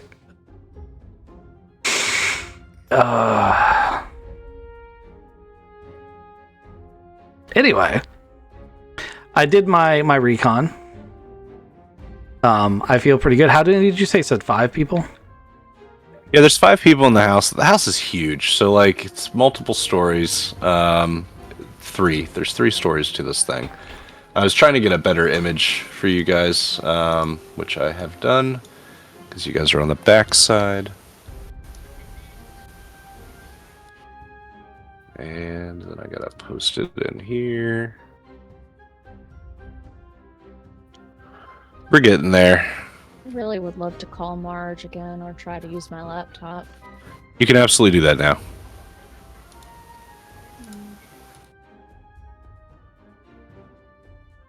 Sorry, I just have to make it difficult. Nice. Because, yeah. So, if my laptop works now, great. Yes. Great news, everybody. What'd you get? It's 24. Excellent. What are you looking up? I'd really like to look up that license plate registration. Okay. It comes back as being registered to a Sharp, Franklin. Interesting, because that's not who. What the house showed up. Okay.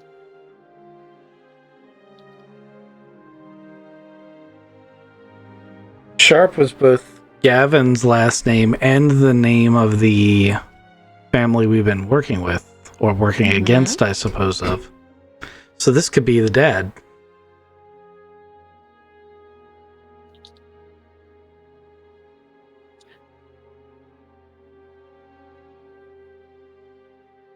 Didn't we know the dad's name? Yes. It was Franklin Sharp. Okay. That's what I can't find it. All right, But you fellas. also now know that this is not his house. I know I'm streaming. Yes.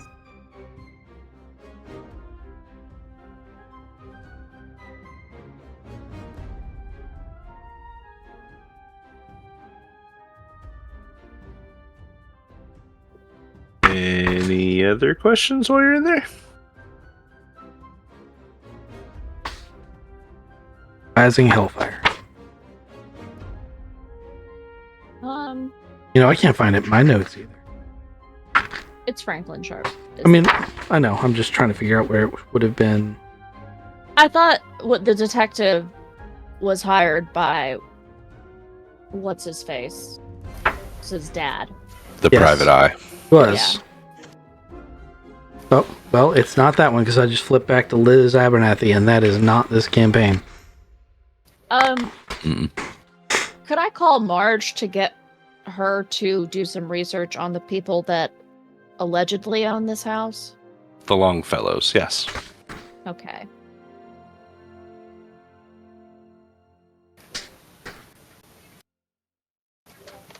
Give me a luck roll. What? Why? Oh my goodness. What the hell? Listen, dice roller. We were going well for. Let me Got help. 100 again. Let me help you out here, Allie. It's I can fix this for you. Is this your sheet right here? Yeah. You need.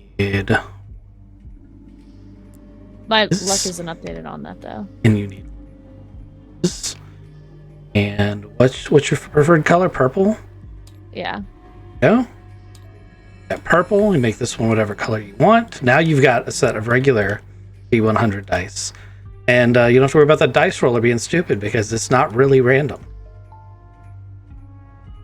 How do I do this? Oh. Yep. Highlight and R on the keyboard.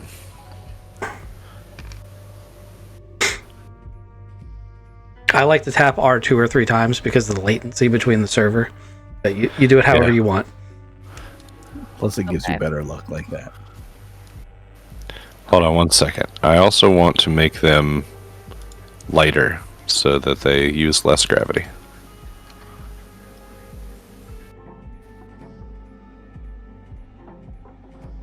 Okay, they should float a little bit higher now. And you want to grab both of them and just slam R like 5 or 6 times. Kizik, I love that we both basically had the same thing. Snyder cake. Oh, you guys got Snyder cakes? we got something going on. Well, that looks Snyder cake. the Loch Ness monster. It really does. It looks great in that pond or in the pool. Now we know where it came from. We learned where it came from.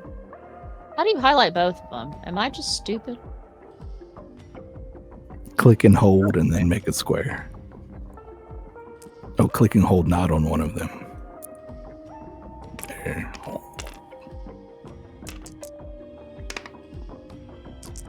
That was a 69. That was a critical success. It was. We can move on, by the way. Yeah. Well, what'd you get? I mean, I don't want to take your 100. I want you to roll the dice and actually get a 6. That's perfect. Marge finally picks up my call. Thank you. And she's already looked up the thing somehow. I got your 14 text messages. Here's the answer. What were you asking her again? I'm sorry. Got I distracted wanted her by to look Snyder up cake. the Longfellows. The Longfellows. Which is- Okay. Sounds very snake-like, if I do say so myself. She comes back with the lady is a real estate agent.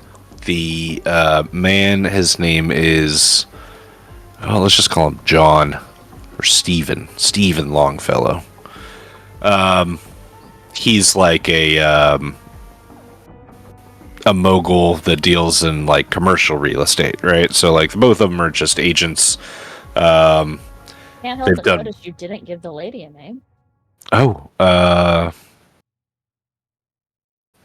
Lady names are hard. They're always Stacy No. or Rachel. What do you want to name her? Let's name her something. She says Barb. she's a real estate agent. Barb? Yeah. Stephen and Barb Longfellow. Real estate agents in Tampa. Doing very well for themselves. They have 2 kids. We're going to name them Stephen Jr. and Betty. They have terrible grades. but they go to like a charter school. And they just recently moved to Tampa. They're from... Oh, I'm sorry. They've been here for a while. My bad. Been here for a long time.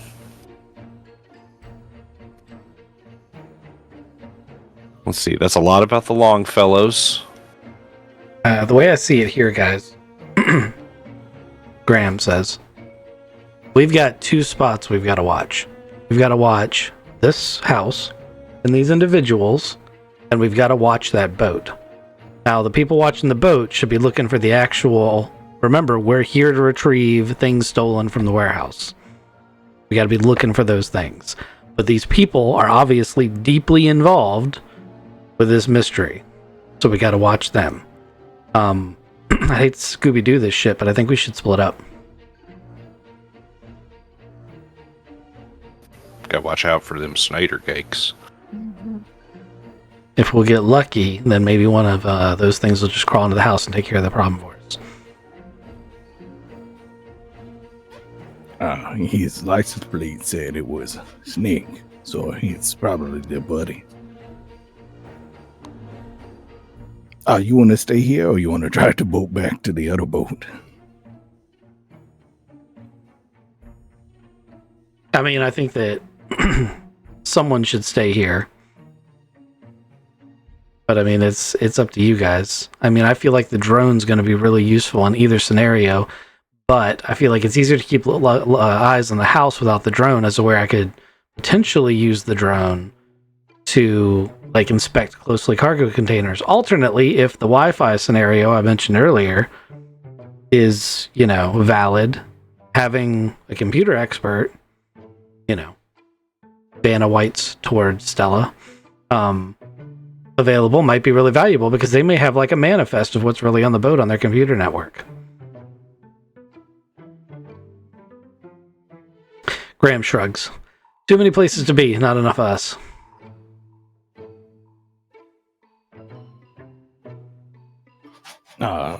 Stella, you do a lot more magic stuff than me. Can you sense anything?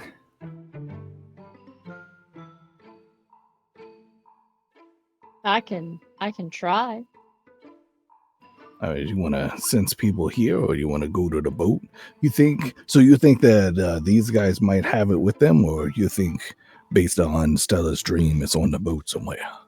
I think it must be on the boat, given that he drove away after something was loaded on.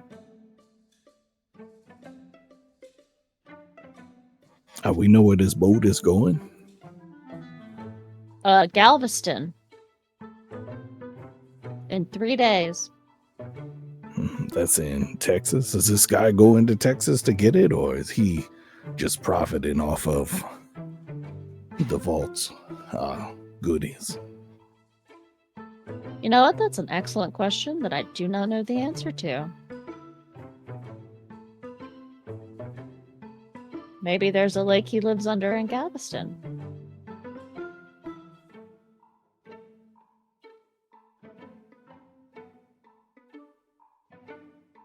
If I'm remembering correctly, the one they call the Master, and this gentleman who we assume to be father of the young man we are saving at the warehouse, are not the same people.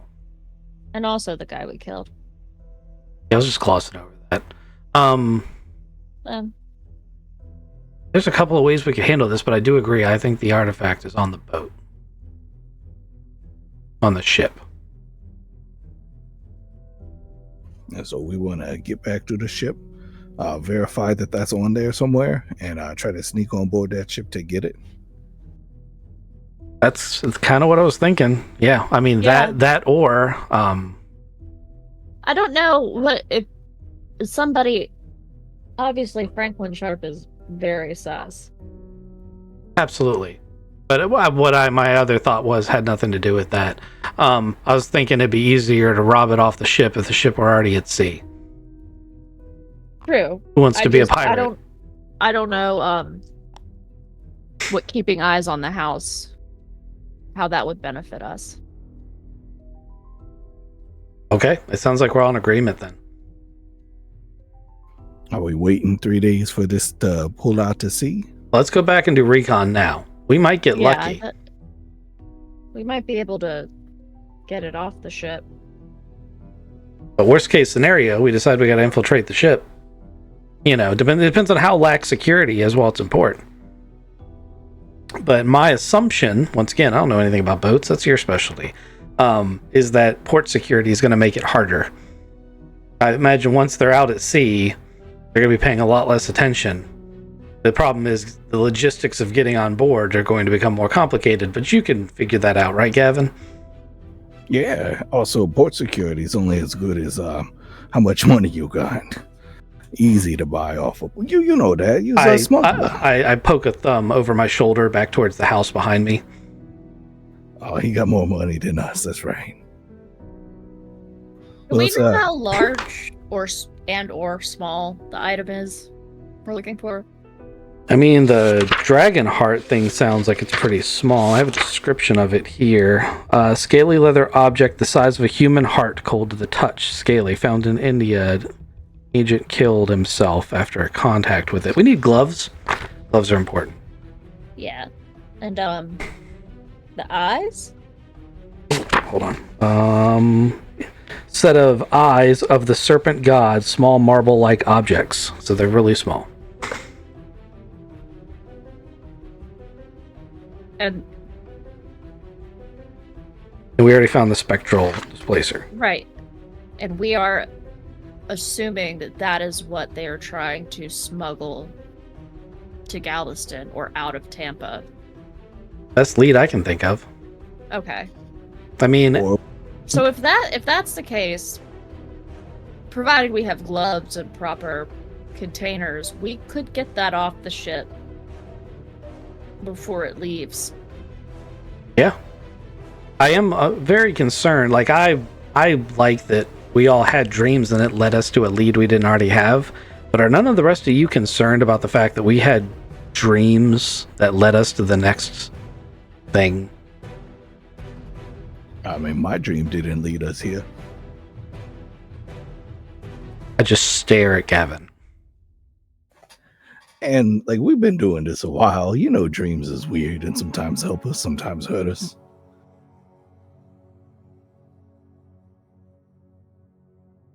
Wait, you think that snake people are somehow controlling? I don't know what to think. I just want us not to take for granted the fact that this happened. We can't lose sight of the fact that that happened, because that's not something we can explain right now, is it? Nah, I never met a critter that can alter dreams. Stella probably has. Yeah. It's a Anyway. standard gate. I think we should head back to the boat. This has been a very interesting diversion. But we now did we find a know- house. We know Franklin Sharp's in Tampa when he is from Boston. So, okay, Ethan Sharp, the first kid, was a student at Miskatonic University from Boston. But his family is from Florida. Oh. Franklin Sharp, I think you guys have looked him up before. He has a house in... Sorry, I want to make sure I get this right. Jacksonville. So this is not his house. It's somebody else's house, but he must be staying here or chilling here for a little while.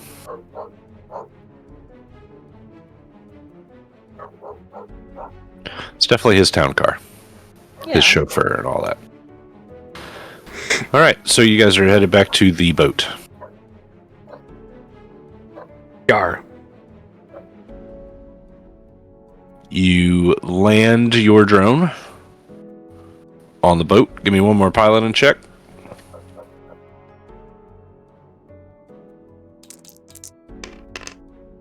That's a 12. Excellent. You got blinky battery. You land it, and you guys pull away in your fishing vessel back down the river, right? Yep. All the way back to past the Tampa Port Authority and back to the Ebony Fire, the large cargo ship outside of Port Tampa. Make like a ratchet strap hammock as a makeshift seat for Gavin. As I'm bored. Oh, nice. Don't tell me you haven't done that. It's like milk crate or something. He would have found something. But yeah, you can absolutely fashion that. And it's a bit more comfortable as you guys pull back in for him. All right, so I think you guys want to start with a good old-fashioned stakeout. Yeah, I mean, I'm gonna let the drone charge back up before we make a run, but we can just use binoculars, do it the old-fashioned way. Maybe find like a dockside bar or something we can get some to-go food and just eat junk food, watch ship. I mean, I can catch us some fish too. Yes, but you can't catch beer, and you only brought a 6-pack. I bought a 6-pack for. Let's get some more beers. Good idea. Yeah. Don't want to waste the boat beer. I mean, if you can catch beer, we're never leaving. Also- I feel like there might be something in the vault that could help with that. I didn't hear a plan for how to cook that fish, just that you could catch it. There's not a grill on this boat. Oh, this isn't my big old boat. Also, if you do it right, you don't have to cook them. I mean, that boat probably has a small galley on it. Let's go to a bar. I mean, I'm still for that plan, yes. I don't want to cook. You want to cook? No. Preferably one close enough that I can pick up the ship's Wi-Fi. Well, I was thinking we would get food from the bar and then come back to within range of the ship's Wi-Fi, but yes, absolutely, let's do that. We might see some of the crew at the bar and eavesdrop. Ooh, I like that too. But let's leave the chicken on the boat. She looks like she's ready to go to sleep. She's been eating the chum the whole time. Ugh. Ugh. Actually, the chickens will totally eat that. Like, chickens are like walking garbage disposals. They'll eat anything. They'll eat each other if you let them. You can train them to eat rats too. Yeah. So there doesn't seem to be a bar in real life around, but who's got the lowest luck? How about a pop-up truck? Also, I probably have the lowest luck at this point. Hold on, let me scroll over. What's it at? It's down to 80. I'm going to use 10 of it as resourceful and pull a pop-up truck out of your ass? I mean, that's going to be painful.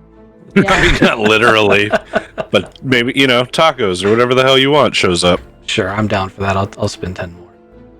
Fish tacos. Gavin will love that. Gavin will barter some of the fish he's caught for... Yeah, I got some snapper here. Ooh, yeah. Maybe a little grouper. Give me a couple hours. What you want? I'll go find it. Dolphin. No, we have fish. But yeah, they'll trade with you. This is very fresh. All right, so let's talk time. Maybe that was a great lunch, and it's early afternoon. Maybe about 1 o'clock. So you guys have eaten your fill, and you come back. The battery to the drone is charged. Sweet. Let's let Stella do her Wi-Fi thing first. Hit me.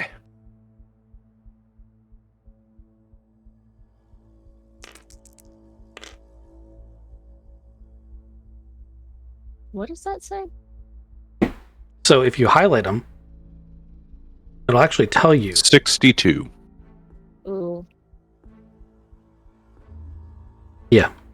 The big number is the bit. You just add the little number to the big number. It actually doesn't do that thing. Oh, it only does it on 2d10s. That's why. So I can't get the Wi-Fi on the cargo ship. That's a shame. Mm-hmm. I'm striking out with those computer rolls. Truly. Do you want to push it, or maybe spend some luck? I think I will spend some luck. That was a 62. See. I need to get it below 30. It's a lot of luck. That is a lot of luck. It's fine.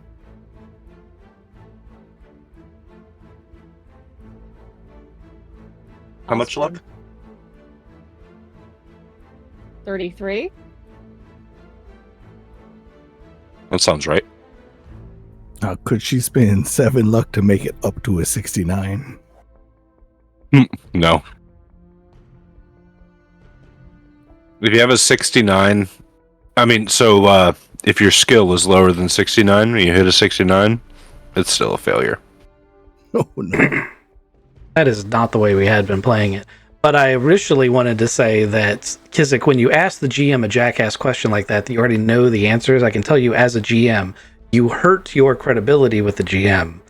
Like, you're always going to get a super negative, like a double negative response of what you would have gotten when you're a jackass like that. Like, you knew that was not acceptable before you asked the question. Don't do that to us. I thought it was a clever question. No, it's something that Kizik absolutely knew that was not allowed.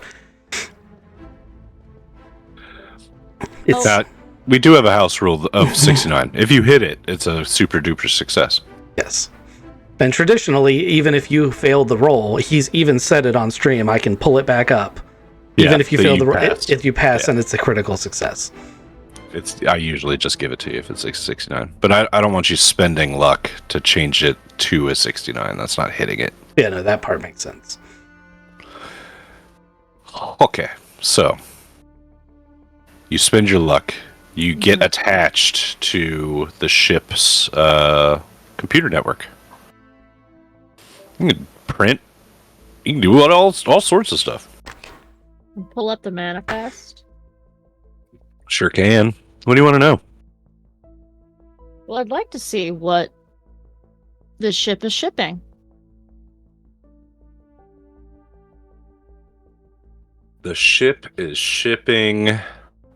Okay, so a third of this stuff is Amazon goods. stuff from China. Yeah, I mean, it's a lot of stuff that's online shopping.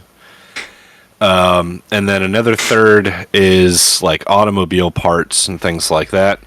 And then there's another third, but then there's one little tiny bit that's 2 or 3 cargo containers that have been marked with ownership by Caduceus, the company Caduceus, which I think I've dropped that name for you guys before. You have.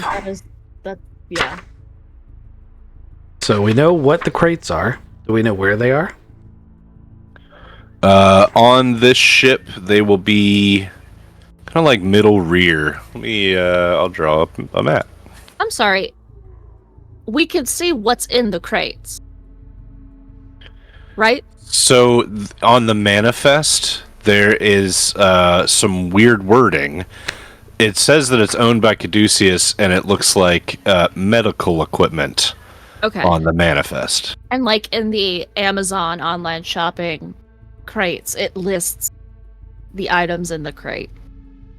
It would list like, T-shirts or, Okay, bulk, clothing. Yeah, whatever. bulk description, right. Okay. I don't know a lot about cargo shipping.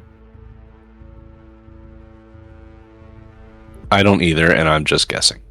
The most I know about cargo shipping is how to raid the cargo ships out to sea at GTA. And that's remarkably easy, so I'm hoping it'll be that easy in this game, too. Why not? But we recognize the name Caduceus and recognize we need to get on that ship. Well, to look at medical equipment, quote unquote, at least, you know? Yeah. Are these cargo containers the ones closest to the ground? Are they like half a mile in the air because they stacked them up 5 and 6 high? Yeah, they're 3 up. Oh, that's high. Yeah, but you're such a good athletic climber person. Like, that's skills you have. You have the natural Also, they choice have to do it. ladders. Yeah, and stairwells. If it's on the outside of the stack, you know, we might be able to walk right up to the door, depending on where it is. I can swim real good, climbing up on top of a. Nah, ridiculous! I give you a little slap on the shoulder. Look how in shape you are. You're obviously the choice for this. Yeah. I just need a hook. Then we need a bolt cutter so it cut open the lock. Then I can open it up and climb right in. I see how this is gonna go, guys. Yeah. We're gonna take our little inflatable boat. We're gonna climb up the anchor chain. And then someone is going to decide they don't want to do it stealthily. Yeah. I mean, Somebody's gonna accidentally walk into a cone of vision. Right. You guys want a montage to that point? No. No. Or we'll get all the way to the bridge completely stealthily, and someone will accidentally press the sprint button when approaching the door, and they'll just barrel through the door, triggering the alarm. Yeah. Yep. That does happen. Or use a non-silenced weapon. My sawed-off shotgun is very silenced. That's our anchor. Sorry, it's crude right now. I'm going to fix that. It only bothers you. That's fine.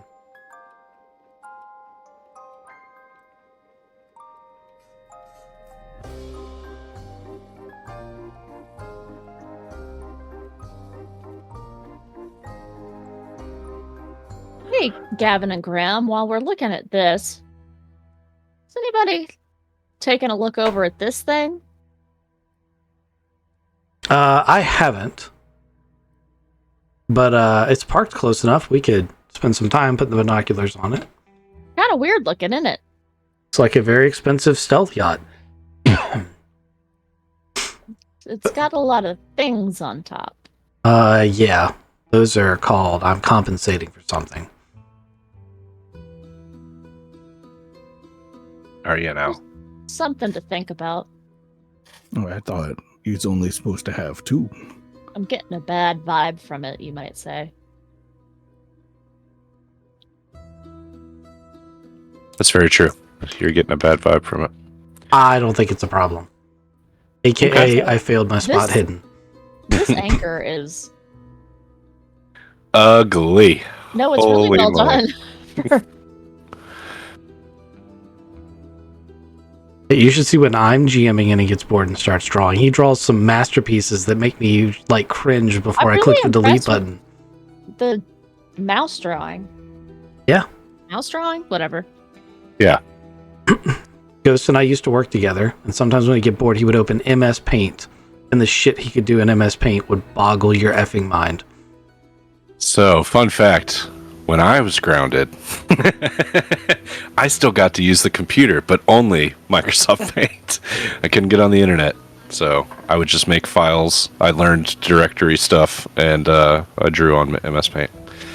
Forever. Anyway.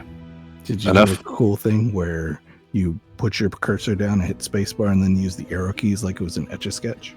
So I just learned about that, really. I What? did not know that was a thing in Microsoft Paint.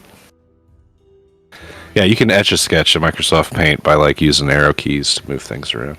You have to hold spacebar and then it just turns it into an Etch-a-Sketch. It's the greatest program ever. It is a pretty neat program. I would argue that nothing created by Microsoft is the greatest program ever. I would support that argument. Looking at you, Teams. No, Teams is awful. Oh, you're kissing so bad, and you're making me so happy. All right, so I've heard a pretty good like plan to get on the ship You guys want to think it over? I'm not willing to kill the crew of the ship, so we need to find a way to do this that doesn't involve doing that. I do have a Tesla, so I can stun them, but it's not guaranteed to go well. If the ship is in port, the anchor is not going to be down, so my plan isn't going to work. The anchor's not down and it's in port? Is it not docked? Wouldn't they put the anchor down when it docks? Oh no, you don't need an anchor when you're docked up to the dock. It's just a bunch of ropes and stuff. Yeah, it's tied. Okay, okay. Yep, that makes sense. Okay, so instead of climbing the anchor chain, we climb the ropes that are tying it to the dock. Or we just take a rope on this boat, roll up beside it, and climb up. So a grapple up there. Well, I don't know about you, Graham, but I left my grappling hook at home. It's a boat. There's going to be rope. Yeah, that's like a fishing line. I just cast it right on up there. Just need a thick fishing line. I'm sorry that you went to all that trouble to draw that anchor. That's okay. Before I realized it was in a dock. So we hitting it while it's right here, not while it's out at sea? I think that's going to be the easiest. Okay. I feel like it's going to be less guarded. I do feel like it'll be less guarded, and that was my original argument. However, it will be moving and not anchored.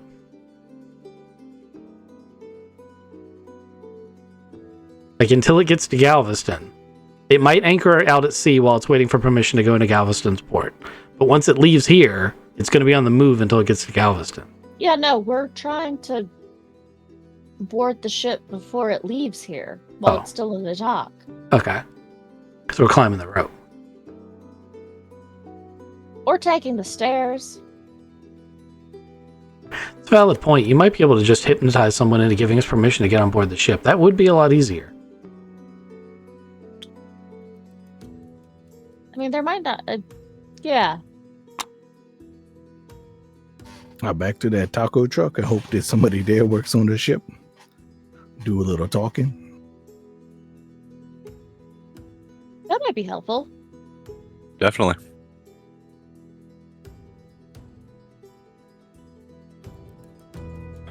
There's probably a bunch of shoremen, unionized guys standing around in all sorts of places over here. Not standing around. I'm sorry. I'm also union. You're doing more than standing around. I was being a piece of shit. Well, also, dock workers might be unionized, but the ship hands won't be. Ship hands, they can stop off at any country they want and just pick up people. They don't have... That's true.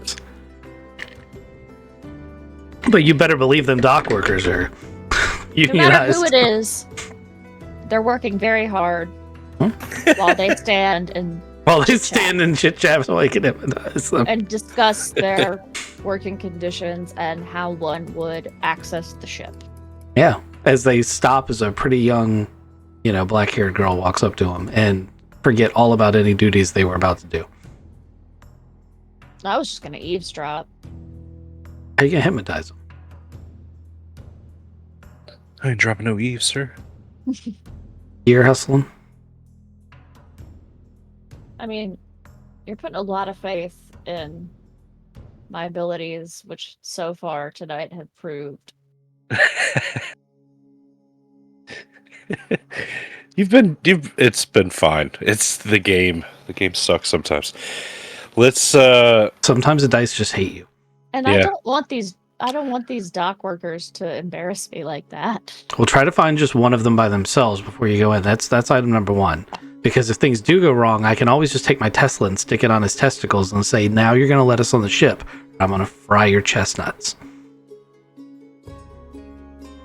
Aggressive, but okay. Well, it's plan B. Jingle bells. Yeah. Roast those chestnuts. So, there are people around the dock.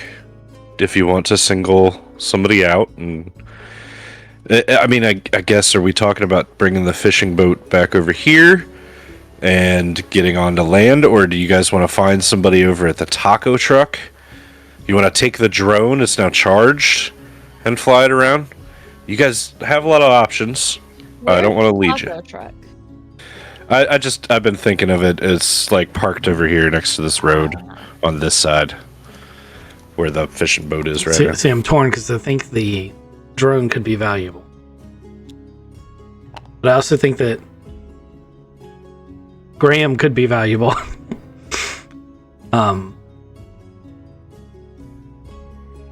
Over there. Can I set it to automatic? Like, can I just give it an orbit and then look at the camera? Yeah, it's a drone. Yeah, I want to do that.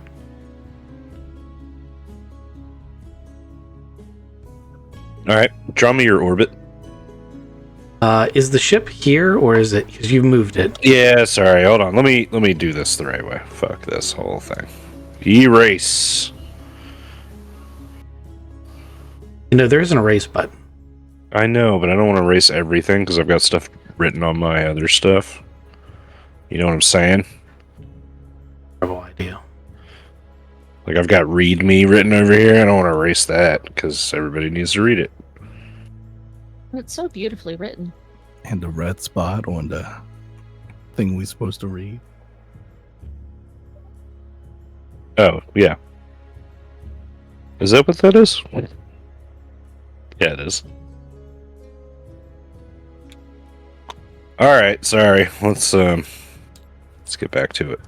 This is lashed, this ship. And it is this orientation. I was just trying to get... It's this row closest to the shore is where the boxes are. Oh, okay. Lovely. Oop. Yes. Mm-hmm. Directly underneath this crane.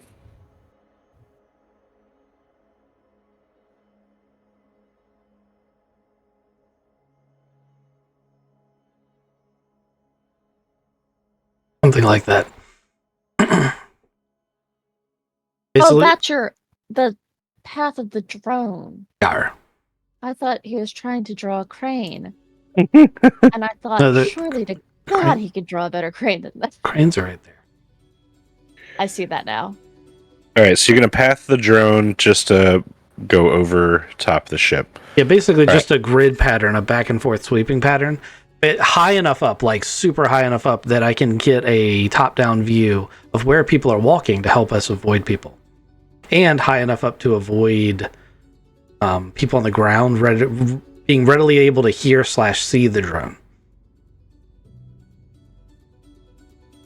I'm also going to turn off its FAA lights. Its running lights. Okay. Yeah, you don't want him to think it's a UFO. Wow. It's just, you will see, that's the whole point of those lights, is you will see it.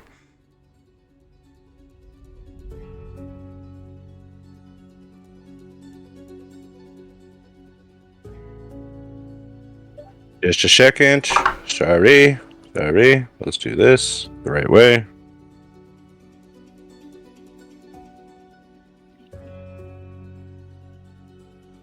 Yeah. Yes. This is the way.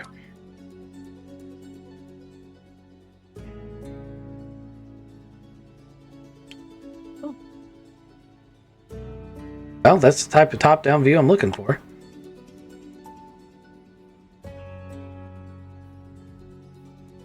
I don't know why I was fucking around with the other picture for... Yeah. Here's the ebony fire. Bam. Alright, so we're talking about these two crates. I drew a line through them. Good, they're both on stacks where we can get to the outside. They're 3 up. They're on top. And as you path over, right, you're going to find there are just about 6 crew members that are on deck at any given time. 2 of them are up here. Mm-hmm. 2 of them are back here. Mm-hmm. And 2 of them are right here. Yeah, well, the ones at the back aren't going to be a problem, but the 2 in the middle are definitely going to be a problem. Yeah, they'll have to be taken out somehow. Ones in the back won't be able to see through the bridge. Ones in the front might hear any commotion, but the ones in the middle are like right next to where we need to go. I'd also like to see if I can find a set of tools, like as we're going up there, like just a workman's set of tools. Specifically, a cordless angle grinder would be nice. Is that something you want to roll luck for, or you want to burn 10? I'd like to roll for it. Okay. I mean, So I'm low. yeah, I'm low enough. I'm not going to be burning many more 10 because I'm past what I can possibly recover now. right. So that's Right. a huge success on rolling. Excellent. So you'll be able to find a cordless angle grinder. When you get up there, you want to find it on. Yeah, it's not on the fishing boat. It'll be on the cargo ship. I just meant somewhere between the fishing boat and getting there, just like a tool belt with those tools in it, and I'll just put them on. Oh, you know what? You didn't have to roll because speaking of tool belts, Gavin's got one. Any chance some leather gloves in the tool belt? Yep. Belt, rather, or with the angle grinder? Yes. Yeah, we're gonna need gloves. We're all gonna need gloves. I didn't say gloves. A leather glove. You Just want one singular glove. I'd like all of us to have a set of gloves. I'd really like for all of us to have a tool belt. Seems kind of fun. Since I've already rolled for it, I'm gonna pick up my own chipboard stuff. But yes, Gavin has one. I have one. We look like we belong now. Like if you've got a tool belt or a clipboard on a site like this, we gotta find a hard hat. We need PPE. I don't think any of that is going to make me look like I belong on a Yeah, Stella. Stella's gonna be more difficult, but me and Gavin will be fine. Especially Gavin. As can be.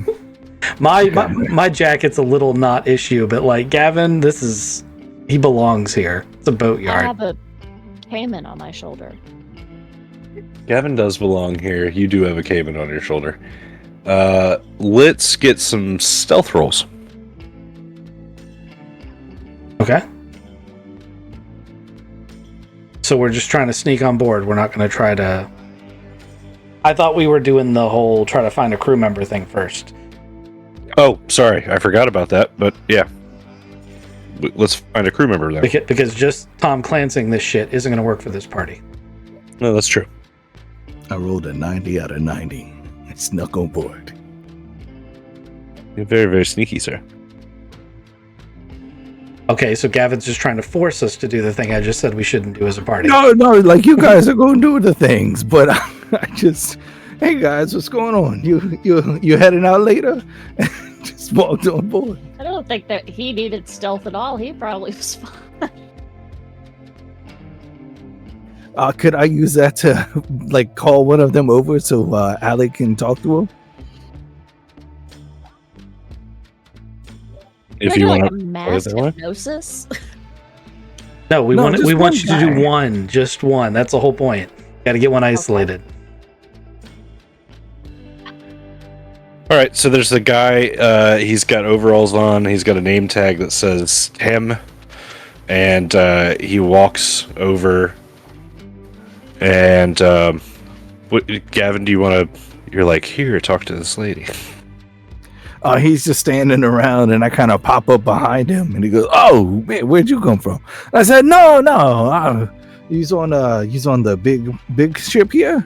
I got a ship down the way, man. This is taking a long time. Oh man, it's been it's been a long couple of days. Did you see that beautiful lady that's around the back?" No, I didn't. I think I would know a beautiful lady around these parts. Oh my goodness, she is gorgeous. She got black hair, and she's just kind of walking around looking for a friend right now. Well, I can be her friend. Point her out. Where's she at? Just around the corner, right over there. Tim is a horrible person. Okay, So so Tim is going.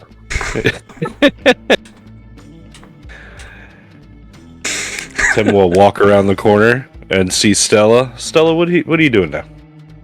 Hi. Rethinking her friends. I You think are? I need a friend. I'm Stella, and this is Jasper. Hi, And yes, Tim. those teeth are very sharp. They look very small and pointy. That's Yeah. nice caiman you got there. Thank you.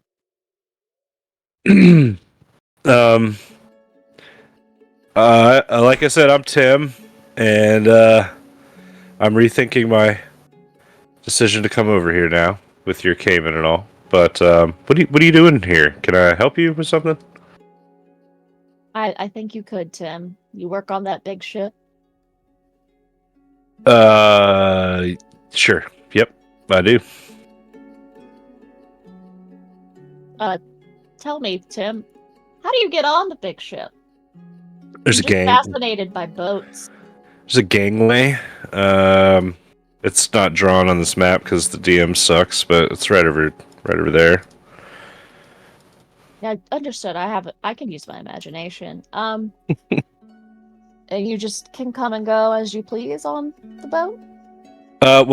We're here for a couple more days, and we're getting loaded up, and then once we're gone, we're gone. That's how it works.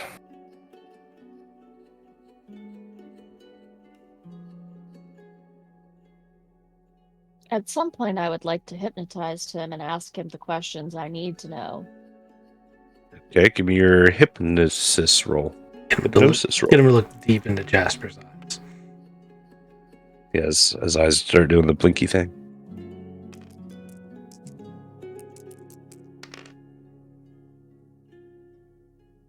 $22? Well, hell, that's pretty good, right? Is it a hard success or a regular success? 22 is a hard success if her stats on this page are correct. But I don't know if they are. Yeah, it's the same on the actual correct one. So yeah, that's a hard success. So Tim is hypnotized now. He's looking deeply into Jasper's eyes, not mine. That makes me very uncomfortable. So Tim, if I wanted to get on the ship, what would I need to do? I'm sorry, if I wanted to get on the ship undetected with my two buddies. You could wear port uniforms or the same uniform like I'm wearing, and that would signal that you're part of the crew. And Tim, where does one get uniforms like yours? I can get you a uniform. Okay, I'll need 3 of those, please. What sizes do you need? Small and... Sure thing. Like, pivot. Great. She does give him the correct size as GM. Yes. Yeah, I get it. And, yeah, Tim will go on board. He'll go up the gangway. And, he, like, gets... He doesn't get lost. He just takes a long time. Do you want to sit here for a while?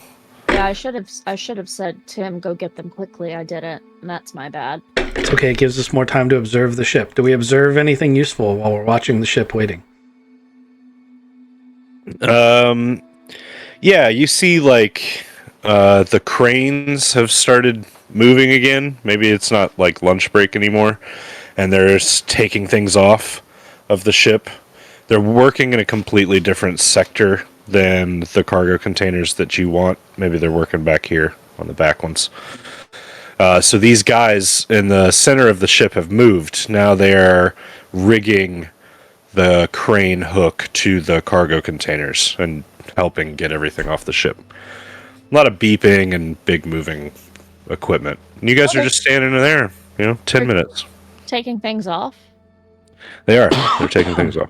Large ship like this would take things off and put them back on at the same time. They would have multiple ports of call.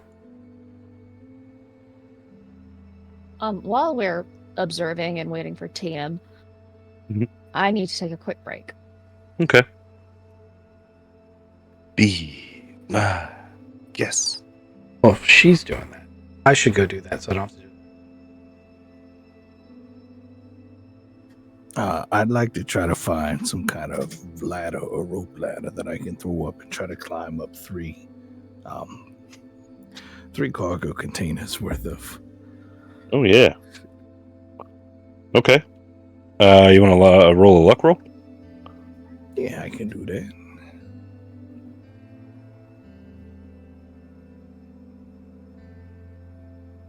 I got 95 luck.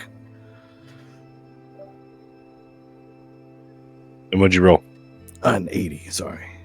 Oh, an 80 out of 95. Yeah. You'll find like an emergency ladder. It's rolled up and, made of rope and aluminum bars. You could easily throw it. That sounds good. Florida man claims pet alligator stole his car during a high-speed chase. That's a bad one.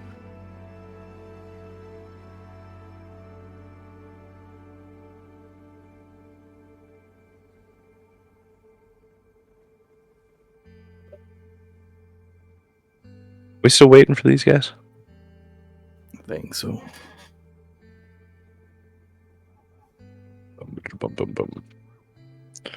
Got any Florida man headlines? Mine says Florida man was arrested for assaulting a law enforcement with a baseball bat during the Capitol breach. That's not funny at all. Ooh, no, that's real.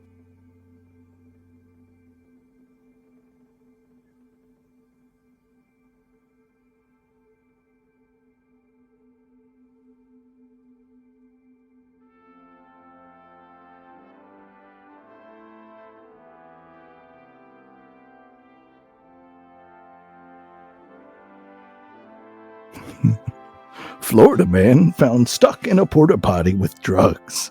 Man was found trapped inside a porta potty, and deputies discovered drugs that tested positive for fentanyl. Oh, of course. Holy crap. Florida man drives stolen truck to space to warn of alien battle. Oh, shit. Did he get there in time? Oh, he stole a truck and claimed that he was on a mission from the president to warn about a battle between aliens and dragons. Holy shit. This guy is definitely part of Florida Green. 100%.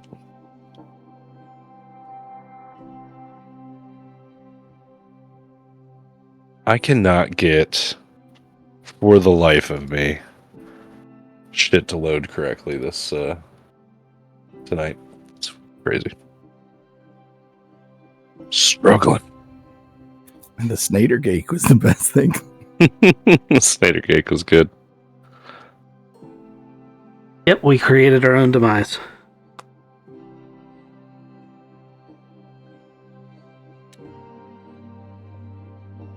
There we go. Okay, cool. That's ready when we get there. After police chase, Florida woman crosses getting arrested off of her bucket list. Oh, damn. I didn't know my mom made the news.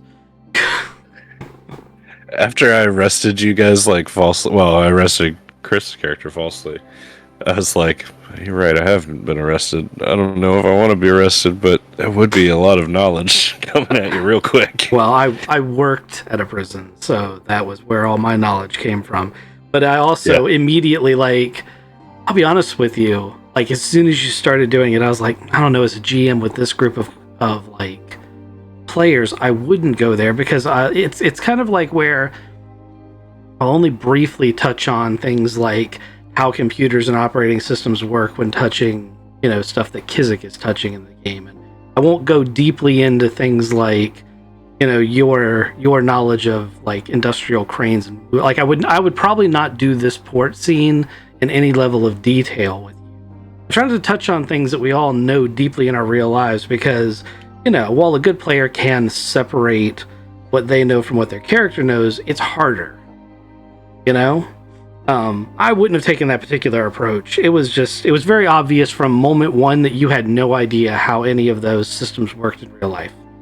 And it's good because, you haven't been arrested. You haven't had a warrant served on you. You haven't had a search warrant served. You don't know how those things work. And it also opens up a ton of and I haven't had a ton of pushback from any of the people who've watched, but every once in a while, you'll get someone who pushes their glasses up and oh, but really?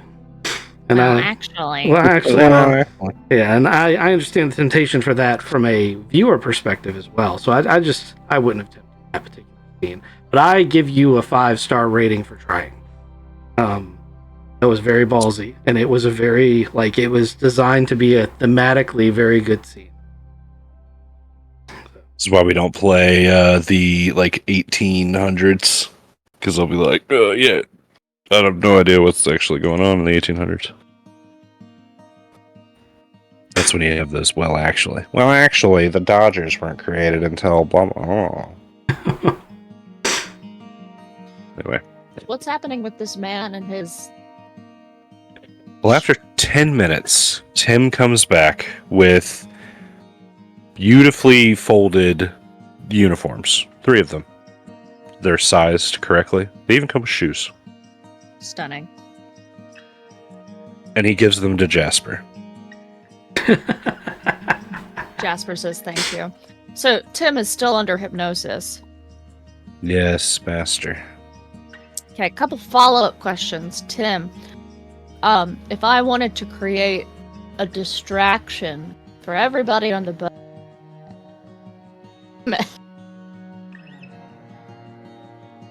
Like a flare? Okay. Tim, you're gonna hear a signal. And when you hear that signal, I want you to go to the bow of the boat. No, rather, I'd like you to go to the stern. And you're gonna create that distraction. Shoot a flare on the back of the boat. You'll know the signal when you hear it. Okay, bye! Okie dokie. Tim will pivot, get back on the gangplank, and disappear within the ship.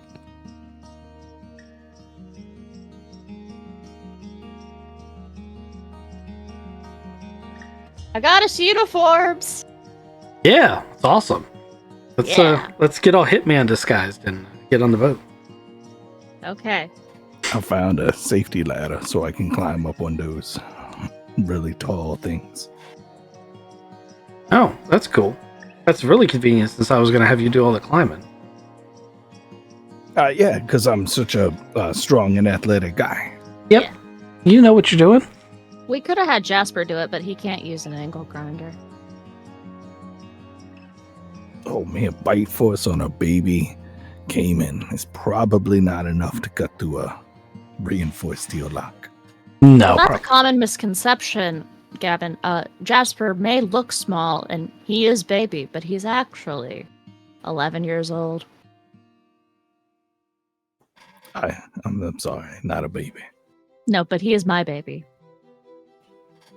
Yep, that tracks. Yeah. All right. Let me know when we're ready for the signal. So the plan from here is to get on the ship dressed as crew and then just go straight up to those crates? Yeah, I mean, I said we walk in like we own the place and we hold the distraction and reservation for if we need to make a getaway. Yeah. Okay. Which crate do you go up to first? The one of the white one or the one of the red one? The red one. Doesn't matter to me, guys. You got a preference? I think if we got between the two of them, we'd have easy. I think if we got into this aisle between them, we could access both sides. Okay. It's private. I do have my magical little caiman. Can he see through steel walls? He could probably sense magic. Or voodoo, or whatever the hell this snake shit is. The last time he tried to find magic, he opened up a dead goat that hurt me a lot. You sure he's not just hungry right now? You don't have to keep bringing it up. He's apologized to you. I'm just saying.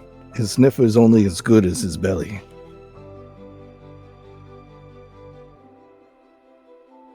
Fine, you pick. I mean, we're going to open them both and see what's in there, because these is bad snake people anyway.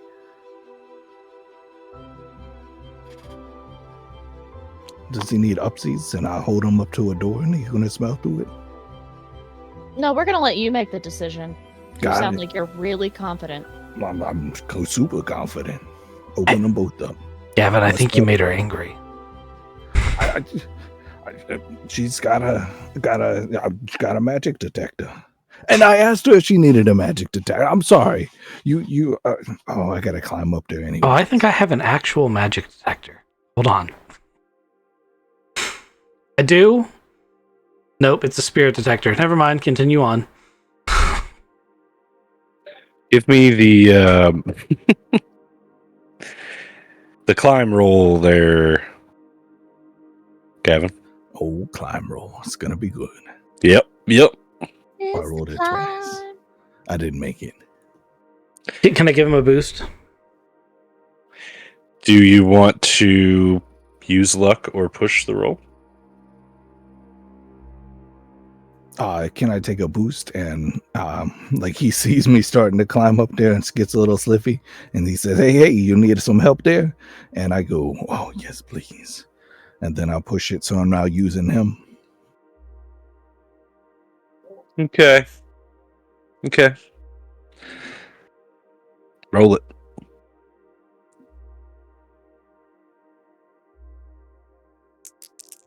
Oh. That's a 7. The super duper success? No, because I only got a 20. That's a hard success. Oh, it's a hard. Okay. You get up there then. That's good. You don't hurt your friend, which is even better. And you arrive at the top of the crates, which the cargo containers, I think I said before, are 3 high, so he had to climb up here. Unfortunately, my art does not know how to do stack 3 high. So, you take your angle grinder out, and you cut the lock to this container, and you open the doors, and inside is a safe, a huge steel safe with this massive lock on the front of it. Shit. Shit. Yeah. Hey guys. Hey. I just thought of a plan B because shit. Do either of you know how to operate one of those cranes? Anybody got heavy machinery? I do have a heavy machine. Gavin, have you ever operated? Could we just drop these containers into the sea and then get scuba gear so we have more time to work on it? You don't think they're going to slow down the ship because they dropped some containers into the sea? You can do it without people noticing. You just lower them into the right. water and release them. Put them in real quiet. Yeah. They'll sink to the bottom. We'll go get scuba gear and we'll come back and work on this. Underwater locksmithing sounds amazing. All right. Let's open the other one while we're here. You gotta climb down and climb back up. Or did we open both of them and they both had this in it?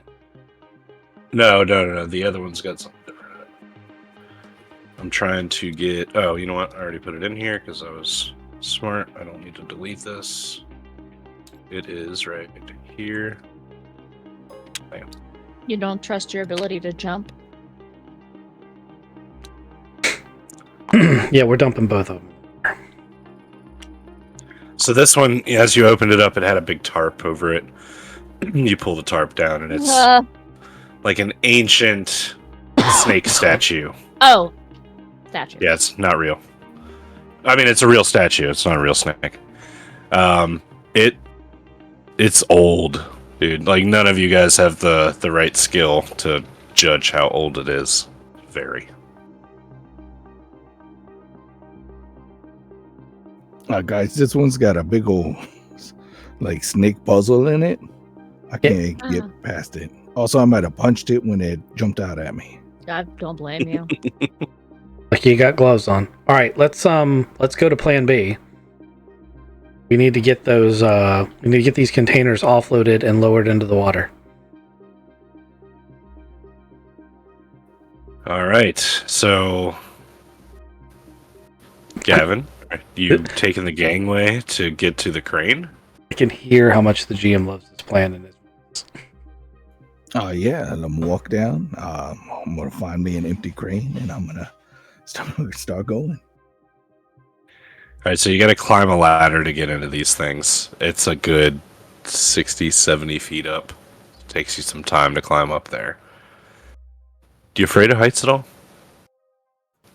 Gavin's afraid of flying, not afraid of heights. Okay, this has so been horrific for you. don't have too bad of a time climbing the ladder, getting up through the, there's like some bars and stuff you got to climb through. So you get into the cab of the crane, and there's a huge like glass front to this thing where you have a really good view of what's going on, and a seat that's got two joysticks, one on the left and one on the right. There's also a bunch of switches and buttons and stuff off to the right. Give me your heavy... Is it heavy vehicles? What's it actually called? Heavy machinery. Heavy machinery. You've got a 26 in heavy machinery. Yeah, this isn't the old heavy machinery that's on my boat. Holy shit, though! That's nice. Yes. That's nice. Yes. Yes. Oh man, that could not have happened at a better time. All right, so you slide your hands over these joysticks and you start moving them. You get a really quick, good feel for this, and you swing the rigging of the crane directly over the sea container. And now, you two still on board the ship are going to have to hook shackles up. It doesn't take too much. It's really just turning some pins. And you guys get the rigging attached to which one? The snake one or the safe one first? Safe first. The safe first.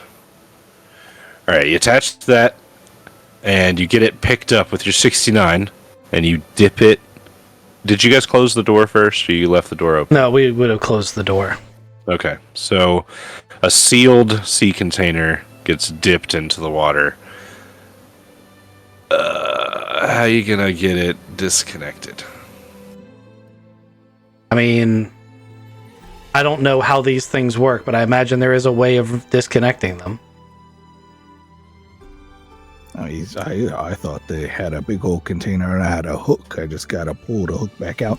Or the fact that it's underwater, the hook isn't now like actively getting pulled because I put it gently on the bottom of the ocean, of the bay. Is there like a single point I could take my angle grinder and just cut through?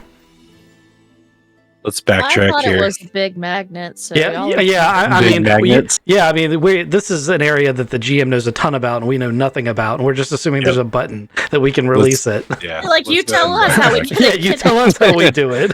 So you dive into the water, and then you hold your breath, and you untackle. No, we're gonna. I'm gonna hope real hard. Yeah, we'll backtrack this a little bit. I'm being an ass. So, yeah, instead of a magnet, basically this rigging is like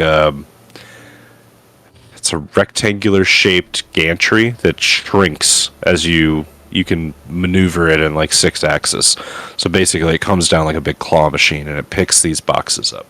So once it's under the water, you release that box and you come back up and you grab the second one and you dip that one into the water too. All nice and fluid. 69. Well done. Sweet. Okay, now we got to go. I don't know how to scuba dive. That's a hole in this plan, but we're gonna have to figure that out. Well, why don't we call it here? Because it's 11 o'clock. And that's the problem for next time. And you guys can get some scuba gear and come back at night. At night. Tonight. Underwater welding. Yeah, well, I mean, this is going to be. I think it's a pretty epic plan. I'm pretty proud of thinking of it, but also I'm not saying we have the actual skill sets to do this. Do you know a guy? I bet I do. One of them's Gavin. Yeah, I never I never tried to take something apart underwater. I'm normally welding plates back onto the boat, but it's gonna be good. Also, scuba is a very special thing that I didn't do, but I can swim pretty good.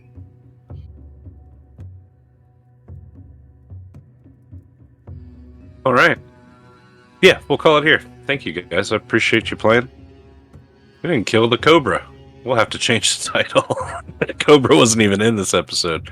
Oh, here. This is a Cobra. Oh, darn. Yeah, he's right there. The Cobra. Yeah, that's what was drug off. We already know that. Also, we can always go back and kill the snake later. Snake's not going anywhere. You see, the problem with the snake. Drooling? Sorry. Do what? In the statue, it's drooling. Oh. Maybe it's tongue. I'm not too sure. It's AI. Oh man, so it's like all stone, but there's liquid coming out, like drool. Oh, there you go. Or like the fangs drip. There you go. Yeah, the fangs drip. It's good. Also, I don't think that's medical equipment. 100%. That's true. It's not medical. Also, did you see Wide Neck? Yes. It did. Sorry, I'm taking notes.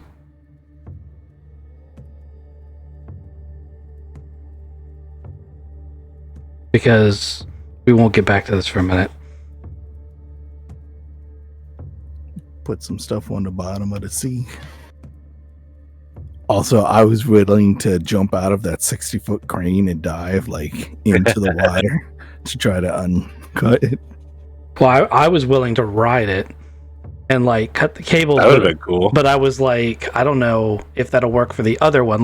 We would have only gotten one if I cut the rigging in such a way that, how do you get the other container was my conundrum.